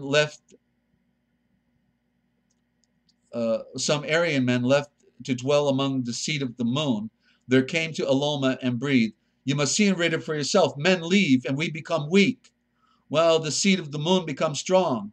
Can this be the will of our Father?" Then Eloma called upon the great Elohim, and he heard her cry, and he said unto her, "Let your spirit be at peace, for things happen as they will. It is the grain being winnowed from the chaff. It is always easier for men to follow the ways of the flesh than the ways of the Spirit. Yet, and the deeper blood of the earth descends into the valley of earthly things, the harder it is to climb out of the heights unto the illuminating light of the sun. A generation to go down, and then 10 generations again to rise up. Man must struggle or degenerate, and the path of pleasure is pleasant, while the path of progress is beset with pain and strife. The great Elohim said to Eloma, his servant, "You must see and read it for yourself. I have given good to my seed. They have been given everything that is pleasant. Everything has come easily into their hand. The lot of the seed of the moon is more harsh, and yet they prosper. Childish things are expected from a child, but when it grows up, more is anticipated. Yet still my seed come to me as little children. The great Elohim then breathed, "Go, return to the place from where you came and remain there for 7 years." And she did so. And 7 years passed, and Eloma returned to the people, and you must see and read it for yourself. The fertile fields were unsown. The water channels became dried and filled up, and there was desolation in the center of the waters, stagnant water. Eloma sought among the fields, and when she came up upon the inhabitants, her heart was rent apart, for she saw the daughters of the seed of the sun consorting with the seed of the son of the seed of the moon, with the sons of the seed of the moon, meaning of the lower creation, the Canaanites, and were become unlike true women. Then Eloma said to them, "Wherefore has this thing come about?" And they answered, "You must see and read it for yourself. Men came from out of the wilderness, and our men were like sheep before wolves. See, even now they labor within a pen of servitude, a holding pen of servitude." Eloma then went unto the men and breathed, "Wherefore has this thing come about?" And they answered her, "You must see and read it for yourself. The God of the seed of the moon is unlike ours, a God that battles, and we're delivered into their hands." And so this is what we're reading here is the account of how all of that played out at the very beginning there, ladies and gentlemen. It's so profound, to finally get the story after, reading scriptures that had a lot of it removed, and here we're getting it. Then Eloma was very heavy of heart and called upon the great Elohim, saying, "You must see and read it for yourself, the plight of your seed." And the great Elohim heard her and answered, "I am not indifferent for their suffering, are my suffering. They are not under the whips of men, but under the frail of the great Elohim. The grain is being separated from the chaff. They toil not under the blows of blood of the earth, but under the hammer of the great Elohim. They are not imprisoned, but are upon an anvil. I am not the great Elohim of battles. I am not the great Elohim of nations. I am not even the great Elohim of blood of the earth. I am the great Elohim of souls, the great Elohim, the keeper of the treasures of the knowledge of eternity. I have not turned away from my seed. My seed have turned away from me, disobeying my laws, my pure shelter. This cry will echo down throughout the generations of mankind, and it's echoing here tonight, ladies and gentlemen. My great Elohim, why have you deserted me? Is their cry, and it will come from those who have deserted their great Elohim. Rise up, go and seek among the people, and you will find a maiden who is pure at heart, and she is mocked and degraded by being made a swine attendant. Take her with you and go to Shinara. Well, that sounds like Sinai. Guard her well, for she is the daughter of a new dawning. Eloma sought among the people and found Nanua, maid of the morning, and they went unto Shinara. And I wrote down the name. Her name implies the virgin of the morning sunrise. The voice of the great Elohim came to Eloma in Shinara. And what we're leading up to, just so you know, we're about to get to where Yahweh, the Great One, speaks for himself in this story. Okay, and I was wanting to only do the part about names, but this whole section here was so compelling. I couldn't just do that little part and not let you hear this other part. It's leading up to where the Great One is defining himself because of the misconceptions. Like, we all say, "Well, why did God do this to me?" And those people never followed him to begin with. He's out of their life. Why did he do it to them? So, okay, let me take another sip and we're back at it here. Glad you're tuned in. to the realpublicradio.net, Free America Radio Network. I'm Desert Owl, your host, and I hope you're enjoying the broadcast and telling a friend. All right, so the voice of the great Elohim. And by the way, when I say the great Elohim, that's what's in lieu of God, okay? Okay, the great Elohim, that's Yeshua. Okay, the one who made all things, he's the creator. Yahweh is the architect, the great spirit, the one who is beyond this cosmos, and Yeshua becomes him. Yeshua represents him and is one with him. And so instant works for the Father. And so this is the great mystery. The voice of the great Elohim came to Aloma in Shinara, saying, "This is the way things will be with those who aspire to a divine state. They must follow only the paths which I have shown through the words of my interpreters.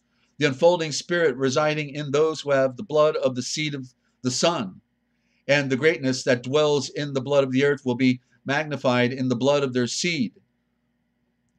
Their wisdom will be greatly multiplied if the tie of blood be strong, as perfect wine becomes bad if distilled over much. So its greatness in the blood of the earth. There is a virtue in the blood of those whose forebears were the seed of the sun. And if two people having this blood marry, then this virtue is increased in their seed. So it is greater than either parent. There is a law of inheritance from which no blood of the earth is exempt. For blood of the earth, that's man, is governed by the laws of earthly creatures as well as by the greater laws. Is not the best ram chosen to sire the new flock? So let the women choose the best among men that they can, and let men choose the best among women. And they who heed my words will know which is the best. Let the truly great ones rule. Now this section is on creative words. The great Elohim breathed. Creative words remain on this side of the veil, but their echoes resound on your side. Okay, so the original words are always on the other side, and that's why Yeshua is a revealer, just like he was able to reveal it to me over a 40-year process, right? I'm not smart enough to know this. It's just it's his will that the people would know the truth, no matter, because the lie and the darkness is so great that he grabs somebody and says, "Hey, I'm using you whether you like it or not, and here's the what they stole from us, so go give it back." And so it's an enigma. I pinch myself that the Father of Light has allowed me to see these burning swords of fire, and these lost writings, to be able to read them and to know which ones are actually true, correct, complete. Even if they are mistranslated. The great Elohim, the creative words remain on this side of the veil, but their echoes resound on your side. The real remains here, but its reflection is there. You see, we talked about that earlier, right? Creation is my mirror, though it is not without distortions.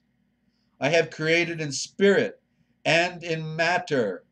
My thoughts have ranged from the unseeable smallest, we were talking about the atom, to the incomprehensible largest, we were talking about the sun. My greatest thoughts formed substance for the spirits of the seed and sons and daughters of the earth.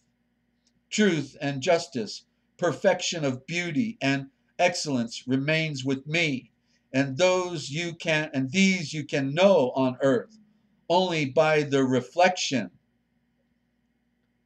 In the universe of truth, all things are free from illusion and are seen in the reality. But on earth, even the reflection is distorted. I have created light and called it substance. It is illuminated within by the light of an ever-present love potential and source far greater. Blood of the earth call on many deities, though above all there is only but one. Yet whatever they call me, now it's talking about names, this is what I was leading up to, and yet whatever they call me, I will hear them. That's the good news, ladies and gentlemen. Whatever they call him, he will hear them if they purify their heart. You know, you could, if you didn't know well enough and someone told you his name was Bob, he would respond to you if you purified your heart and your actions. He would come to you no matter what you call him. That to me is the most beautiful, you know. And then he reveals his deeper meanings, you know, and his true name. Ultimately, give you a name that nobody else can name. Okay, backing up. So whatever they call me, I hear them. For I am the great Elohim above all names, above all titles. The great Elohim embracing all names, all titles. Whatever blood of the earth follow. If it serves perfection and light, it serves the great Elohim. But gold necklaces are not for sheep, and outward forms of worship must suffice for the spiritually undeveloped. The rituals of men may often be empty ceremonial, but they may also guard and preserve the great mystery behind them all. You see, that's why he tolerates Catholicism or the Egyptian culture and the other cultures, because they do serve a purpose, but in the end, we have to come out of them. And then on prayer, if blood of the earth seeks to enter my presence by prayer and says, Great Elohim, grant me this or give me that, the thing will be neither granted nor given, unless it be for his spiritual edification and perfection or benefit another. I am no huckster, bargaining blessings in exchange for homage. Nothing man can give can add to what I have. Also, men do me little honor when they fail to recognize that I am above concern for mere bodies which decay and fall apart when the enlivening spirit leaves them. Yet blood of the earth is but man. Know that I am the great Elohim of complete comprehension and knowing. If blood of the earth cries out to me in genuine stress and suffering, he will not go unrelieved and uncomforted. Yet comprehend that suffering and sorrow are the lot of man, that he may become so that he may become of a divine order. There is also the great law to which blood of the earth must conform. There are the intricacies of enidva, and that's an interesting word, and I have it on another page. Let me just turn real quick. Enidva. One more try. One more. Come on. All right, I don't see here. I'm going to bypass it. It's one of those words that it took me a while to read it to get the meaning, but I didn't put it on this page. Let me find it here. Intricacies, enedva. Okay. And to be unwoven, let me try this again. There are also the great law to which man must conform, and there are the intricacies of the enedva, to be unwoven, and the challenging paths of destiny and fate to be followed. Too often the price to be paid for things done or not done, as is pain and suffering, sorrow and distress. But where would be the benefit to the debtor were I to wipe out such debts? Yet will I see that never by even a single grain will they exceed that which is absolutely necessary and just. On earth, joy and gladness will always outweigh pain and sorrow. And then on ethics, earth is earth. Take it as you find it. Do not expect to find heavenly things there. It is a place of tuition, and the purpose of life is learning. All things of earth are limited and mortal. Immortality will not be produced there in that, the sense that we have to separate from the world, right? We're earthbound, and we have to be set free from that bondage. When the things of the earth have fulfilled their hidden purposes, each passes away, returning to the dust from whence it came.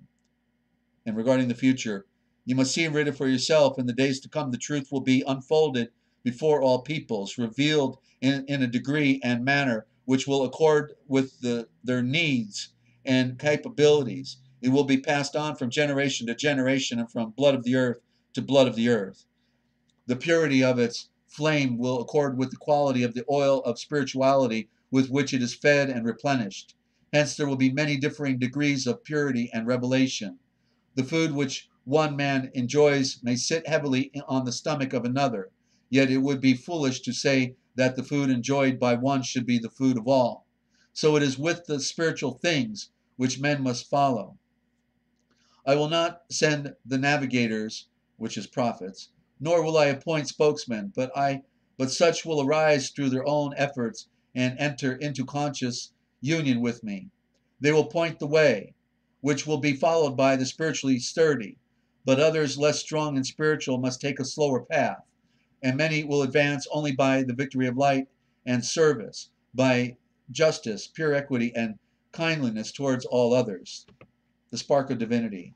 The spark of divinity in man generates in spring.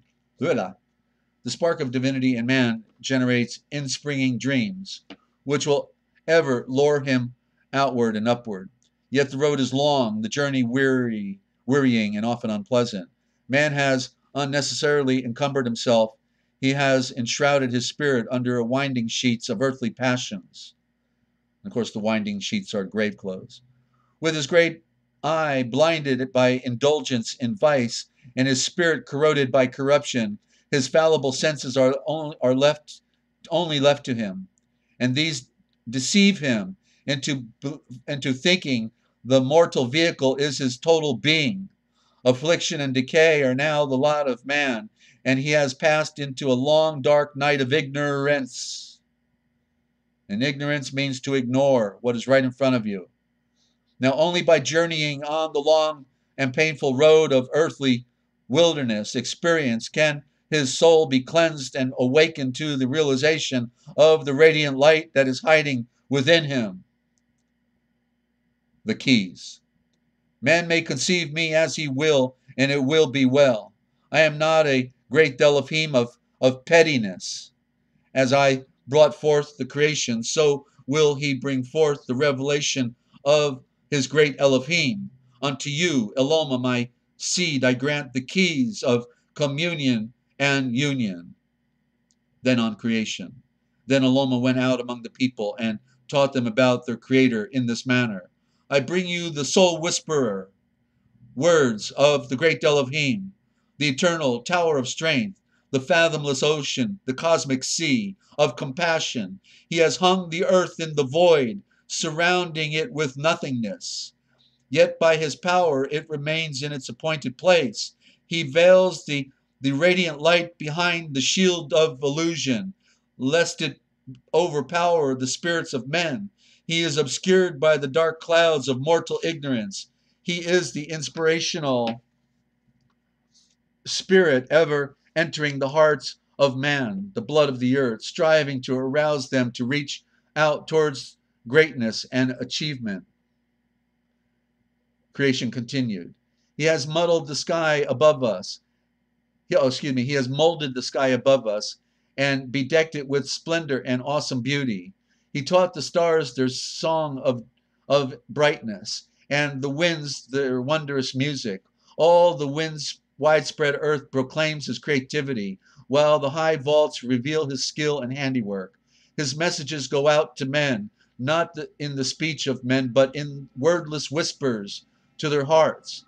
His fingers prescribes a course for the fertilizing waters which nourish the desolate sands, making tender buds burst forth from the dead soil. The soft waters caress the ground and pastures arise to become the habitation of great flocks of herds. The rose unfolds its beauty to honor him, and the woodbine delights him with perfume delivered upon the wind.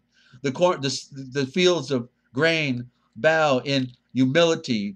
Then the wheat stalks raise up in praise. The trees spread wide their worshiping branches, and the barley heads whisper together his sun-given bounty.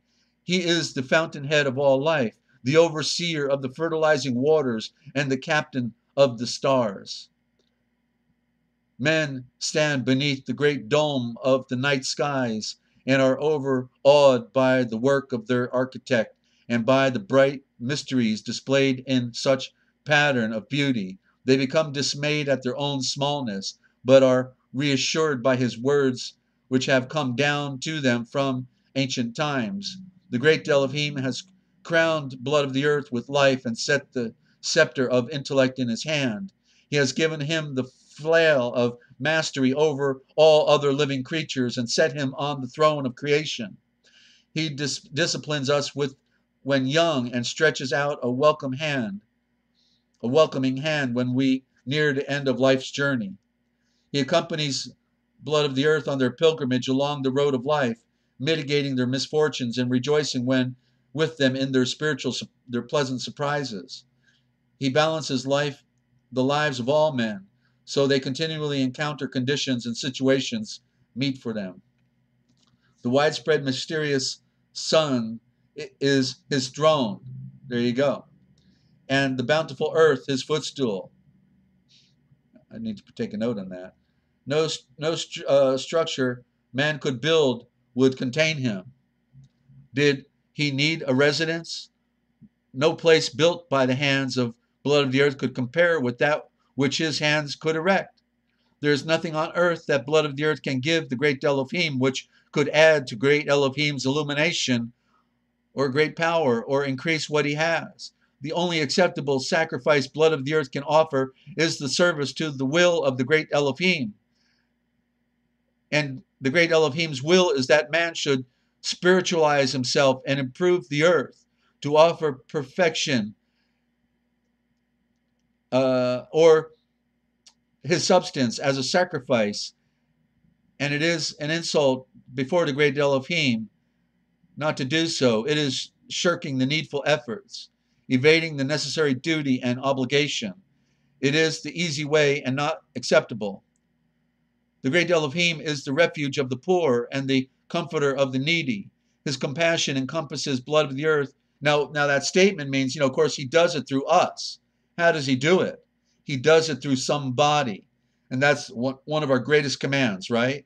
To help the poor, to help the needy, the prisoner, the sick. That's part of our ministry.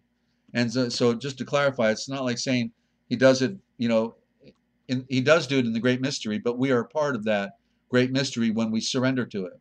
The great Elohim is the refuge of the poor and the comforter of the needy.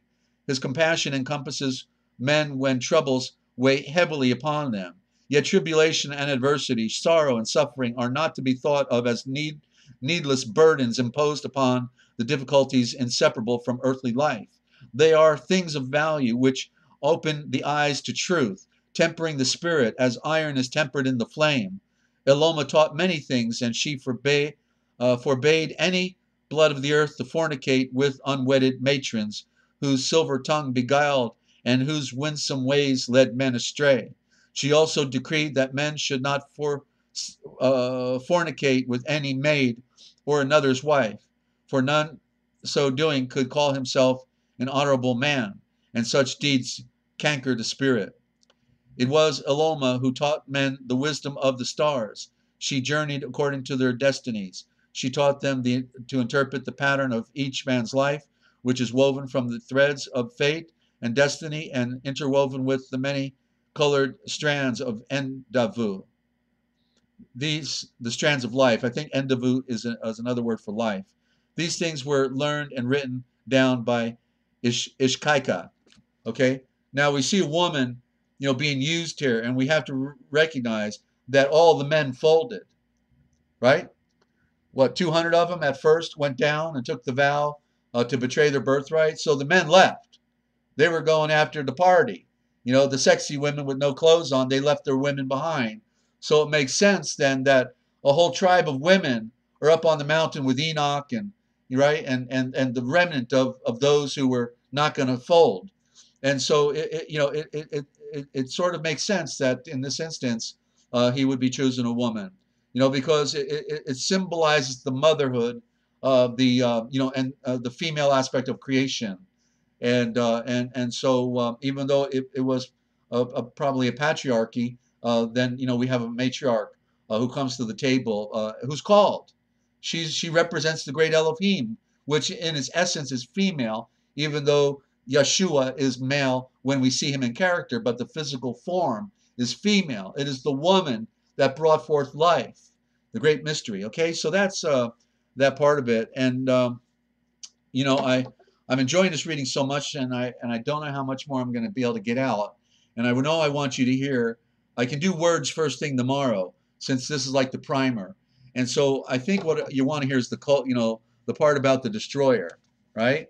I know you want to hear the part about the destroyer, if I got a choice between two, I'd rather start fresh with words tomorrow. That'd be the time to do it, and all the sacred names, that we identify with our Redeemer and our Yahweh and all of this. So I'm going to, I've just got to do one thing real quick. Just give me 1 minute, 30 seconds, or less than a minute, and I'll be right back, okay? And then you're going to hear what the destroyer looked like to the ancient people, okay? Hang in there. You're listening to the realpublicradio.net. I'm Desert Owl. Thanks for tuning in. Don't go away. We'll be right back.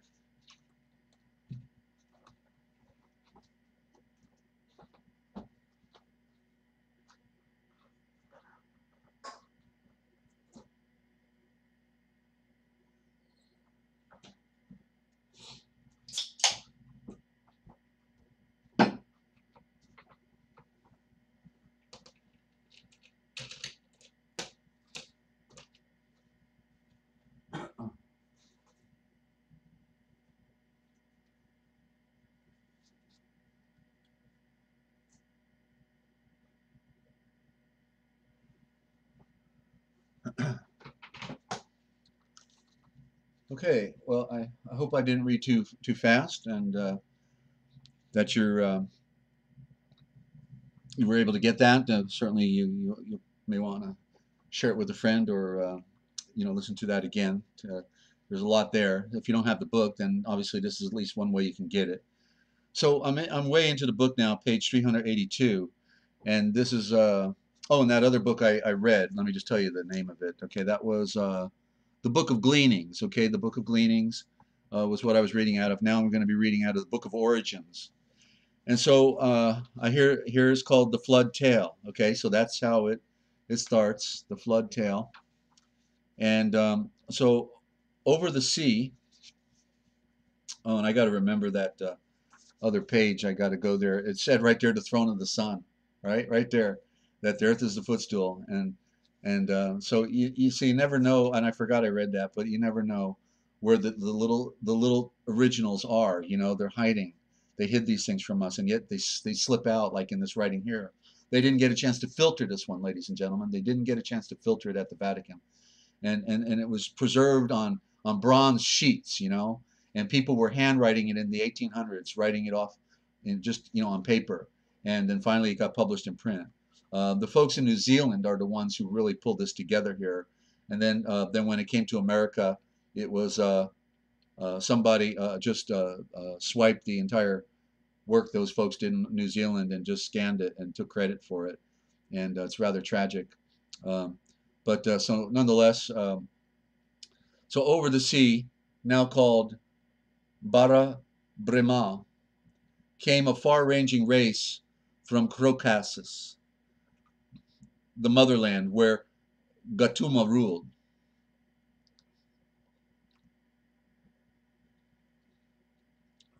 Where sky-reaching mountains rise up out of a wide, green, dark-soiled plain.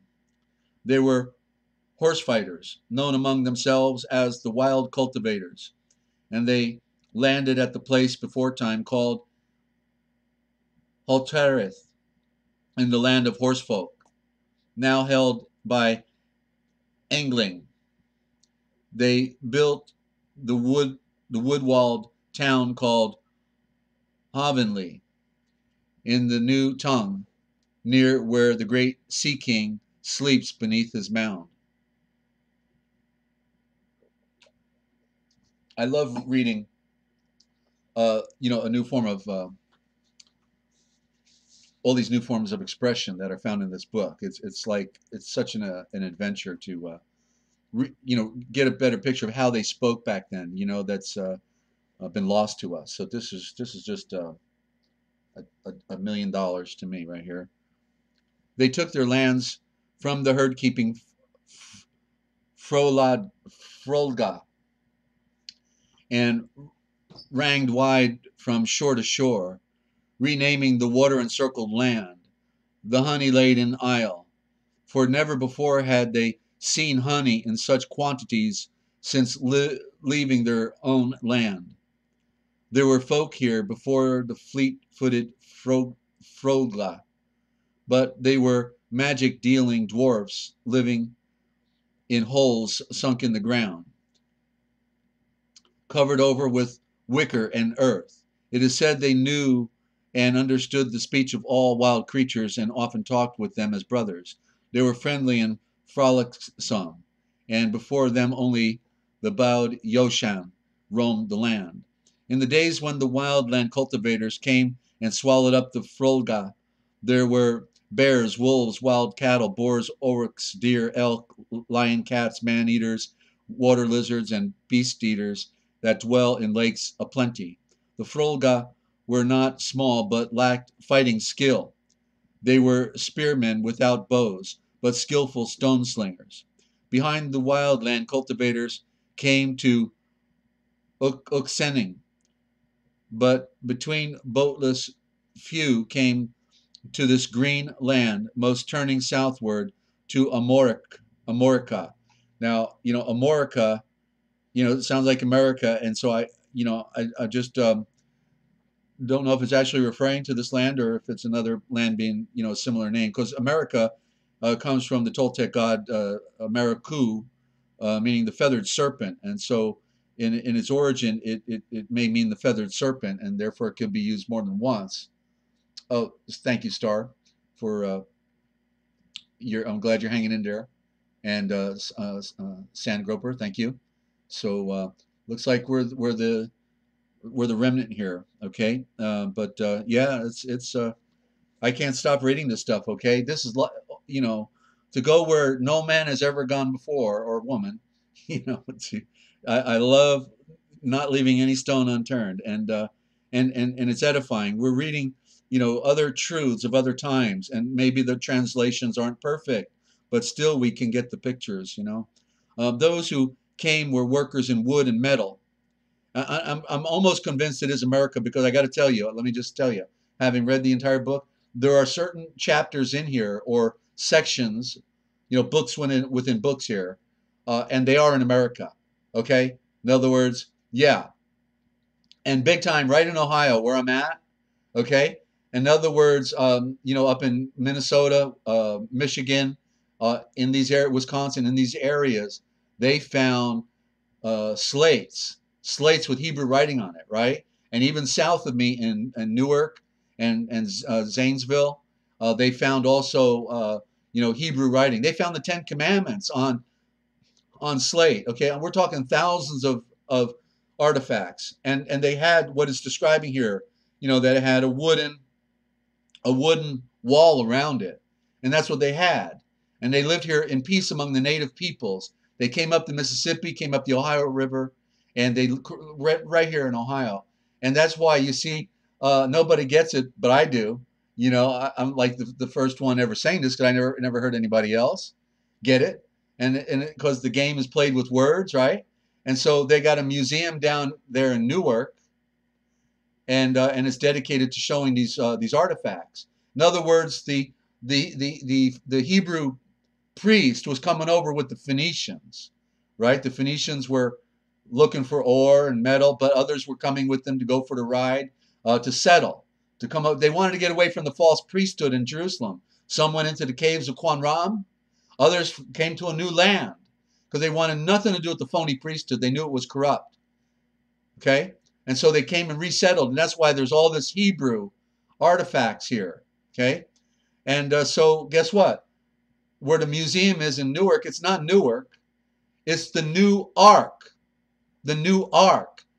And Zanesville, right above it, is not Zanesville. It's Zionsville. It's the village of Zion. You see? And so these towns were here before the Declaration of Independence, you see? And so once people came here and learned the names, they changed them, they compressed them, abbreviated them, and we don't get the picture. But I did. Once I found out that there was a serpent mound, just south of me, there's a serpent mound. All of this stuff is around here. It's so, yeah. And I'm reading about what happened here in this book, and this could be one of the segments, because it sounds like Amorica, smells like Amorica, and could be, and it's a code for the feathered serpent. So uh, there's more that can be possibly discussed on that, but that's just a little footnote for you. Okay, so those who came were workers in wood, workers in metal, and it was they who built Ken. Kelna Helene, which stood even in the generation of our grandfathers' fathers. In the generation when, and you know what they were coming here for was the copper. They went to England to get the tin, but the copper came from over here. Okay, so Joseph of Arimathea could have come over here as well. Joseph in Egypt, it is said, came up over here. Okay, the tomb of Alexander the Great was found right there in South Illinois, called New Egypt, right there where the Ohio and the Mississippi come together. That's called New Egypt, and right there is a Burroughs Cave, where the guy named Burroughs discovered the tomb of Alexander the Great and hoarded and robbed it for millions of dollars in gold and remnants.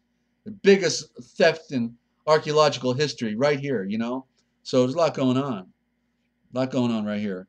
We're not being told. They covered it all up, just like they covered up all the giants and everything else. Wonderful world, Mrs. Smith. In the generation, okay, where are we at here? In the generation when Glenupton was king of the wild land, cultivators north spawn horde came down from the flatlands, led by Belladon, the Thermumchind, who gained kingship over the land once called Keningwid. Colwather, the son of Glenupton. I'm sure I see I got my note for destroyer here, so it's coming up. I just wanted to start the chapter at the beginning, see where it comes from. The kingship over the land once called Kenningwed. Colwather, the son of Glenupton, married a daughter of Belendon, and Freewill, son of Belladon, married a daughter of Glenupton, and there was peace. Well, that's nice. It was in the generation of their sons that Benalda, son of Bamlod, king of the Parsis, took the land, and all Britain moved southward. Well, then maybe this is in Britain, okay? I don't know. This is one of those things where you got to study it slow and read it several times. In other words, or unless they came out of Britain. The southwards, moving folk established the places of their responsive gods, where once other gods had been hallowed, and they took the place of Madrid. They took the place of Madrid. Sounds like Madrid, Spain, but it's not spelled that way. They took the lands of the cattle herding Bescala and the seed trading Tanning, and out in the sky-wide Senmag they built the great hall of Cargilgil, with material carried from the land of Illusion during the cold half of the year. I think we're in the land of illusion here. In their generation, people of this blood, the back-banded Kelgain, built the wooded town of Marylivin, which stood until the coming of the long-worded Hellwarren. Its burning was like a veil act in spite of following their bitter defeat at the harsh battle Belishmer, when King Feldlimid was slain and honorably buried in Cumbergils by the British battle chiefs. It was the... Okay, so I think I know where Amorica is. There was actually on the coast of France. And I found that the word first time in Noah's Webster's Dictionary, 1828. And there was a place on the northern coast of France where Normandy was called Amorica. And so that's got to be it. Okay, so it's all on the European side. Okay, and but we're just one paragraph away from the destroyer here. So hang in with me. Okay, so it was the wildlands cultivators who gave the floodgate to our house building forebears, but the generation of its happening is lost.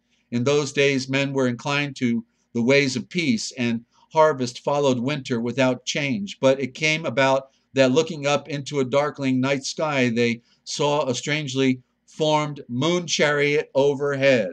Okay, let me read that again. I got it highlighted. But it came about that looking up into the darkling night sky, they saw a strangely formed moon chariot overhead. It passed away into the rosy dawning of a newborn day. But then at night end of the sky roof appeared the dread figure of Amwan Kored, revealing itself to the eye of wondering men. It crawled out into the brightness, the foul breath of the night-comer, newly sprung from the dark depths of its unearthly lair, spread across the brightening face of heaven like an evil gray veil, and even the ever fearless sun withdrew to gird himself in red war armor. The fast beating hearts of men first shriveled with despair at the fearsome sight, then rose while their throats responded with glad cries at the moon chariot come back over the dim horizon. There, riding the battle bar, flaming sword held high, was the bright beloved figure of Lithulan, her fair hair strung out behind as she flew towards the hell figure.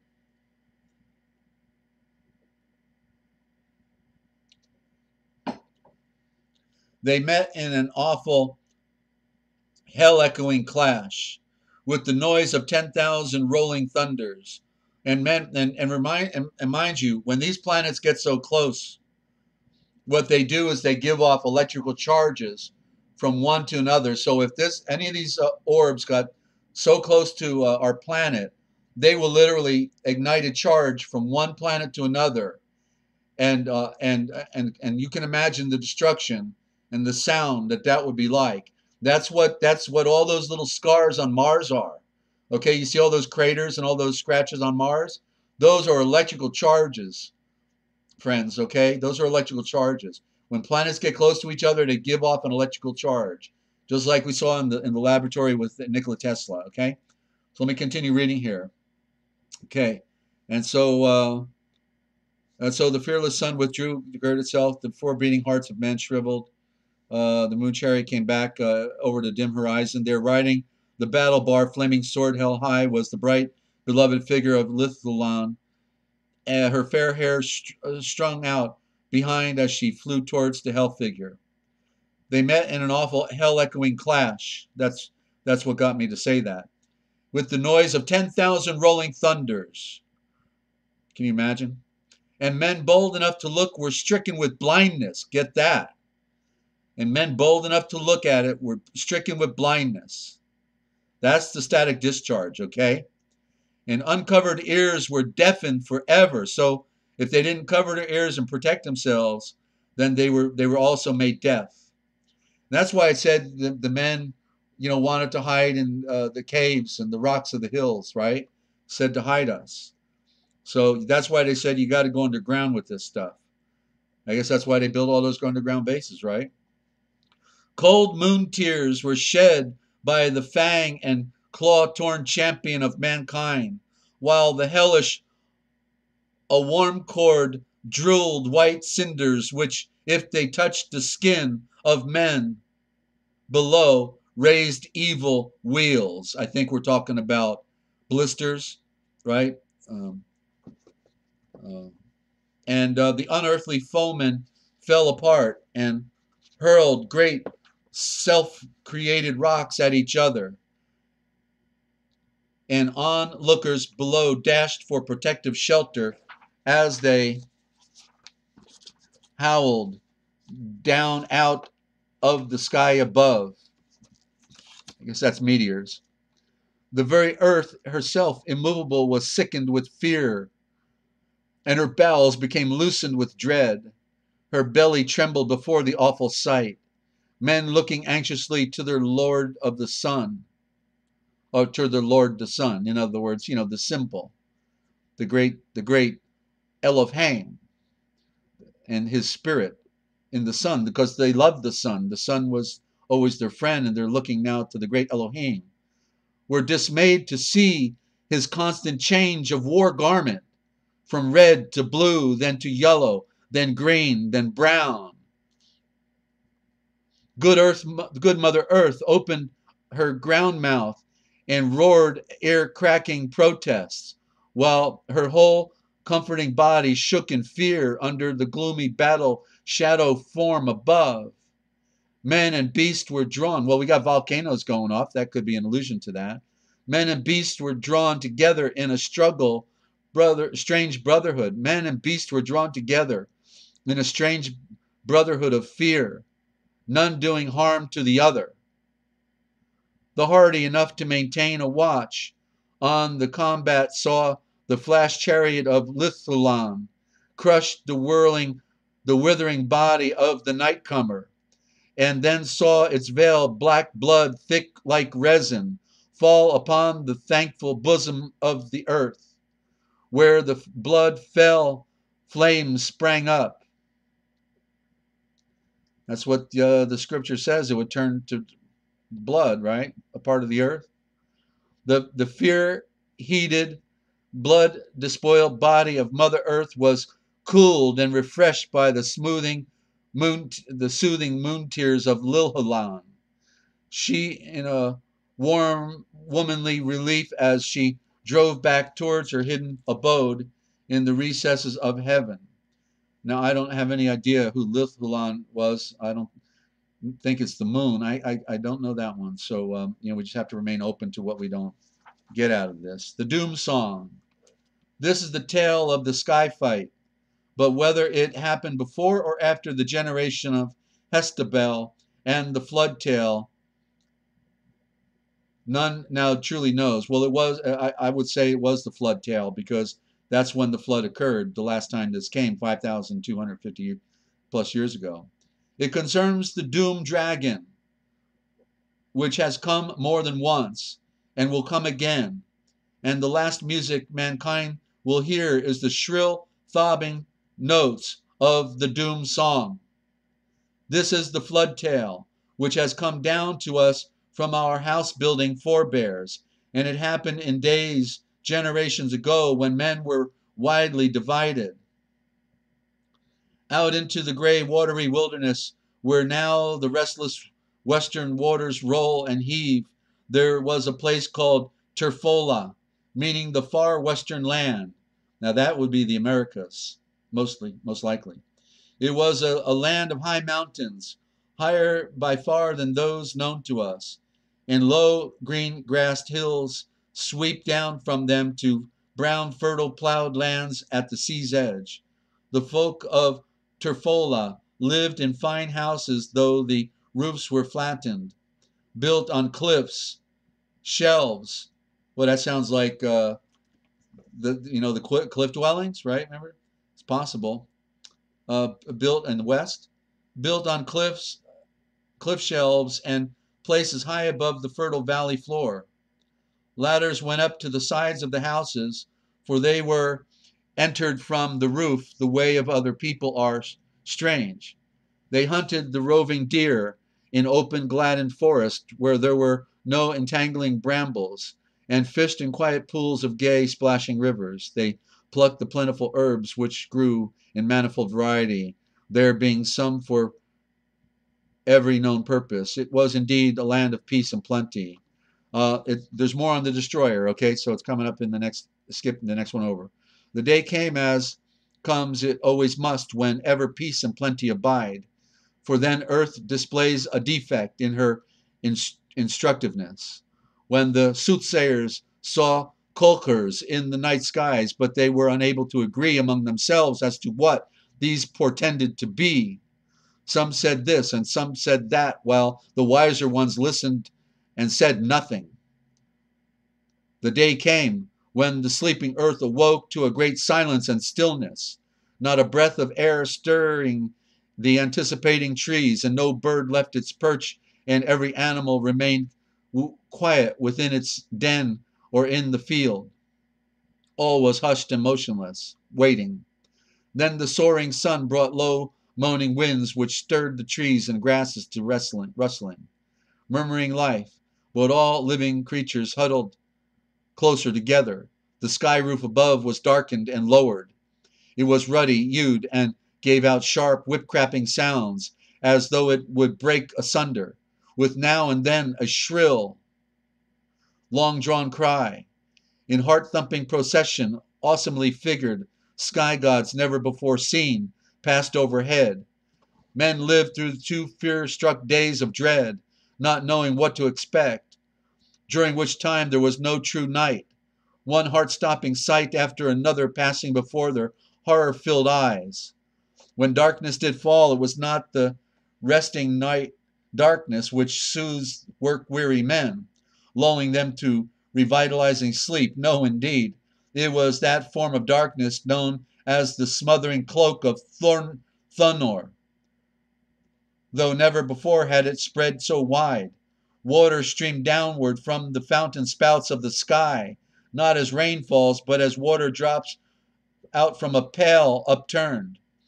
Neither was it pure, true rain. It was tainted with bitter blood from some strange battlefield in the vast sky spaces and contained broken pieces of the rainbow.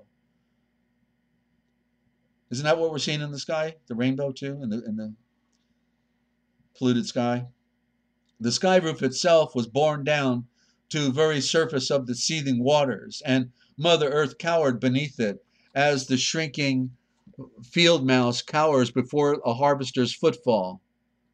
A vast black cloud was drawn like a curtain across the sky roof, stretching from horizon to horizon. Rising above it were strange billows of flame and smoke, though what the fire consumed it was not possible to even guess. For all know, water does not burn.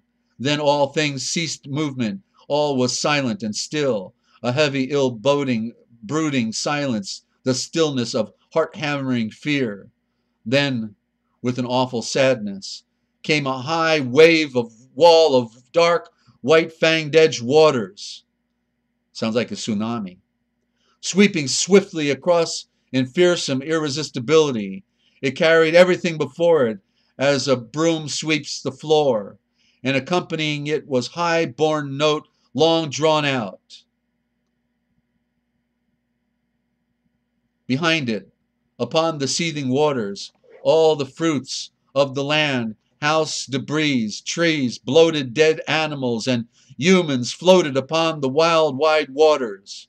There was an earthly brown, foamy scum which drifted strangely over the surface, not sinking, yet not like oil, for it was gritty, it was irregular and held together. It was like the scum of a fuller's tub. There was a great downpouring of rain which stopped after 7 days. Then the sky roof rose back into its proper place, and our fear-struck forebears saw once more the blessed light of day. They stood before their drenched mountainsides and saw great trees like of which had never before been seen float past. Hell formed, hideous things came up from the depths of the sea. Well, didn't we see that during those hurricanes and other events, that right from the deep we saw these monsters now coming up on the beach? And swelling, burst on the surface. There were fearful sea monsters and great whirlpools, terrible things from unknown places. Wild creatures were washed about, dead or dying. The surging seas tore between the high mountains in grip tides of dirty water. Standing on their hilltops, our frightened forebears saw the swimming house, made fast against the sea, come up to the land, and out from it came men and beasts from Terfola. It was on this house. Wait a minute. These riptides standing in their hilltops, frightened forebears saw a swift. Oh, okay, standing on their hilltops. Okay, this may have been, trying to place the place. It's hard, but I also thought of Turkey when I thought about, those flat roofed houses they talked about. They built shelters, and I thought it could have been Turkey, and I think it is now because I forgot. I'd read this. I see my note here. Standing on their hilltops, our frightened forebears saw the swimming house made fast against the sea, come up to the land, and out from it came men and beasts of Terfola. That's Noah's Ark. Okay, that's no, because as you know, Ron Wyatt discovered Noah's Ark in Turkey, right? In view of Mount Ararat, in the valley below. And that's so we know that in Turkey they have those cliff dwellings, and that's what it was talking about. It had nothing to do with America here, and it was the other part of the land. Okay, these stories are fragmented, and we're trying to read things that have been translated and translated. So, but I got the picture now. Okay, I forgot what I had read, and it was built as a house on a high platform, standing well above the waters. When they had landed and made themselves secure, the black regimented strangers built a tall tower of stone upon which they kept an ever burning fire to honor the gods who brought them to safety. It was said that if the fire ever went out, the waters would rise again. Upon the surging waters, and I think I've just got one more one more verse here. Upon the surging waters was another wave-tossed craft, the great brimcoffer of Hestabel, the wild wave wanderer, slayer of Nictoron, the water beast, water of strange metals, who married Nulin of Warwilt, daughter of Manwyddan, far famed for her beauty, for her hair outdid the yellow of the clendine. Her skin was softer than down and whiter than the mayflower. Her lips were the red of strawberries, and her bosom soft as the windflower. She exuded the sweet perfume of new mown hay. The son of Hestabel was the temple protecting three-spirited Eschus, who made his home in the great oak, where today he is worshipped as the god of beer and greenery. The tale tellers are not at ease with Hestabel and Ensurs, whenever they were gods or whether they were gods or men, but some men, but in some men the division is not clear. Perhaps gods are made by the regard of men. Okay, well, if they were Aryan, then we know they were called sky gods or sun gods. And well, right, you got it, a star. It is a rehash of what we're experiencing today, strange anomalies, and and also there is just so you know, there is another section in here on Noah's Ark and how they built it, and it talks about the three sections. It's a whole nother story. It's the inside story on Noah's Ark, okay? And they hired people. I mean, it's amazing what we don't know. What we have left in our what we call our Bible is just the short version. It's the remnant. It's what survived after men manipulated and tore everything else out, and so anyway, you've got it here first, perhaps, and that may encourage you to want to get the Colbreon. I recommend you buy it from the people in New Zealand because they deserve credit for it, and not the people who actually published it here in America, because they did a very terrible thing, doing that. But do what you need to do, and maybe down the road you can help those other people out if you have to get the version here. It's on Amazon, of course, the Colburn, but not the one from New Zealand. You have to look them up on do a Google search and, for the Colburn in New Zealand, and those people will give you a price. And so anyway, that's our program for tonight, and I do appreciate our friends on here. I know we got it recorded, and so if there's any further comments or questions, we still can take a call for calling in. I will do the sacred names and the Greek names, Jehovah, Jove, Jupiter, and Zeus, and all of these towards the front of the program tomorrow when I'm fresh. And I'm trying to I am trying to figure out a rhythm, and I'm certainly wanting to keep this program on as dynamic with lost writings, and I've got a lot of them, and I was moved last night with doing the letter of Pilate to Tiberius Caesar, and realized I have a lot of stuff I can read. So hey, thank you, Stan Groper, for stopping by, and thank you, Star. What time is it over there in Australia right now, Stan Groper? I know you're about probably 19 hours ahead of me, so you're probably about, let me say, 7:30 in the evening or around dinner time. What time? And you're in the future. You're tomorrow. I'm still in Tuesday, I guess. So, That'll be delayed. But so don't forget, and tell your friends about the broadcast. And if you have any comments or suggestions you want to make, I'm always open to hear them. Uh, Good night, Desert. Yes, and good night, Star. Good night, Sandgroper. Peace and love, both of you, and be safe out there. Beautiful country you got out there, Star. My friend Ray keeps inviting me up to Coeur d'Alene up there, and says I should move. Oh, you're in the AM. Okay, so you're 12 hours ahead. Uh-huh. So anyway, we're in interesting times, and we've got to keep looking up, and for more than one reason, and try to grab all we can. Our time is short and limited, and we need to make our connection with the Great Spirit of Light, Yeshua, and the Great Father of Light, Yahweh. So with that, don't forget, if you want to know the future, just look for the Forbidden History. I'm Desert Owl. Thank you for tuning in. Good night.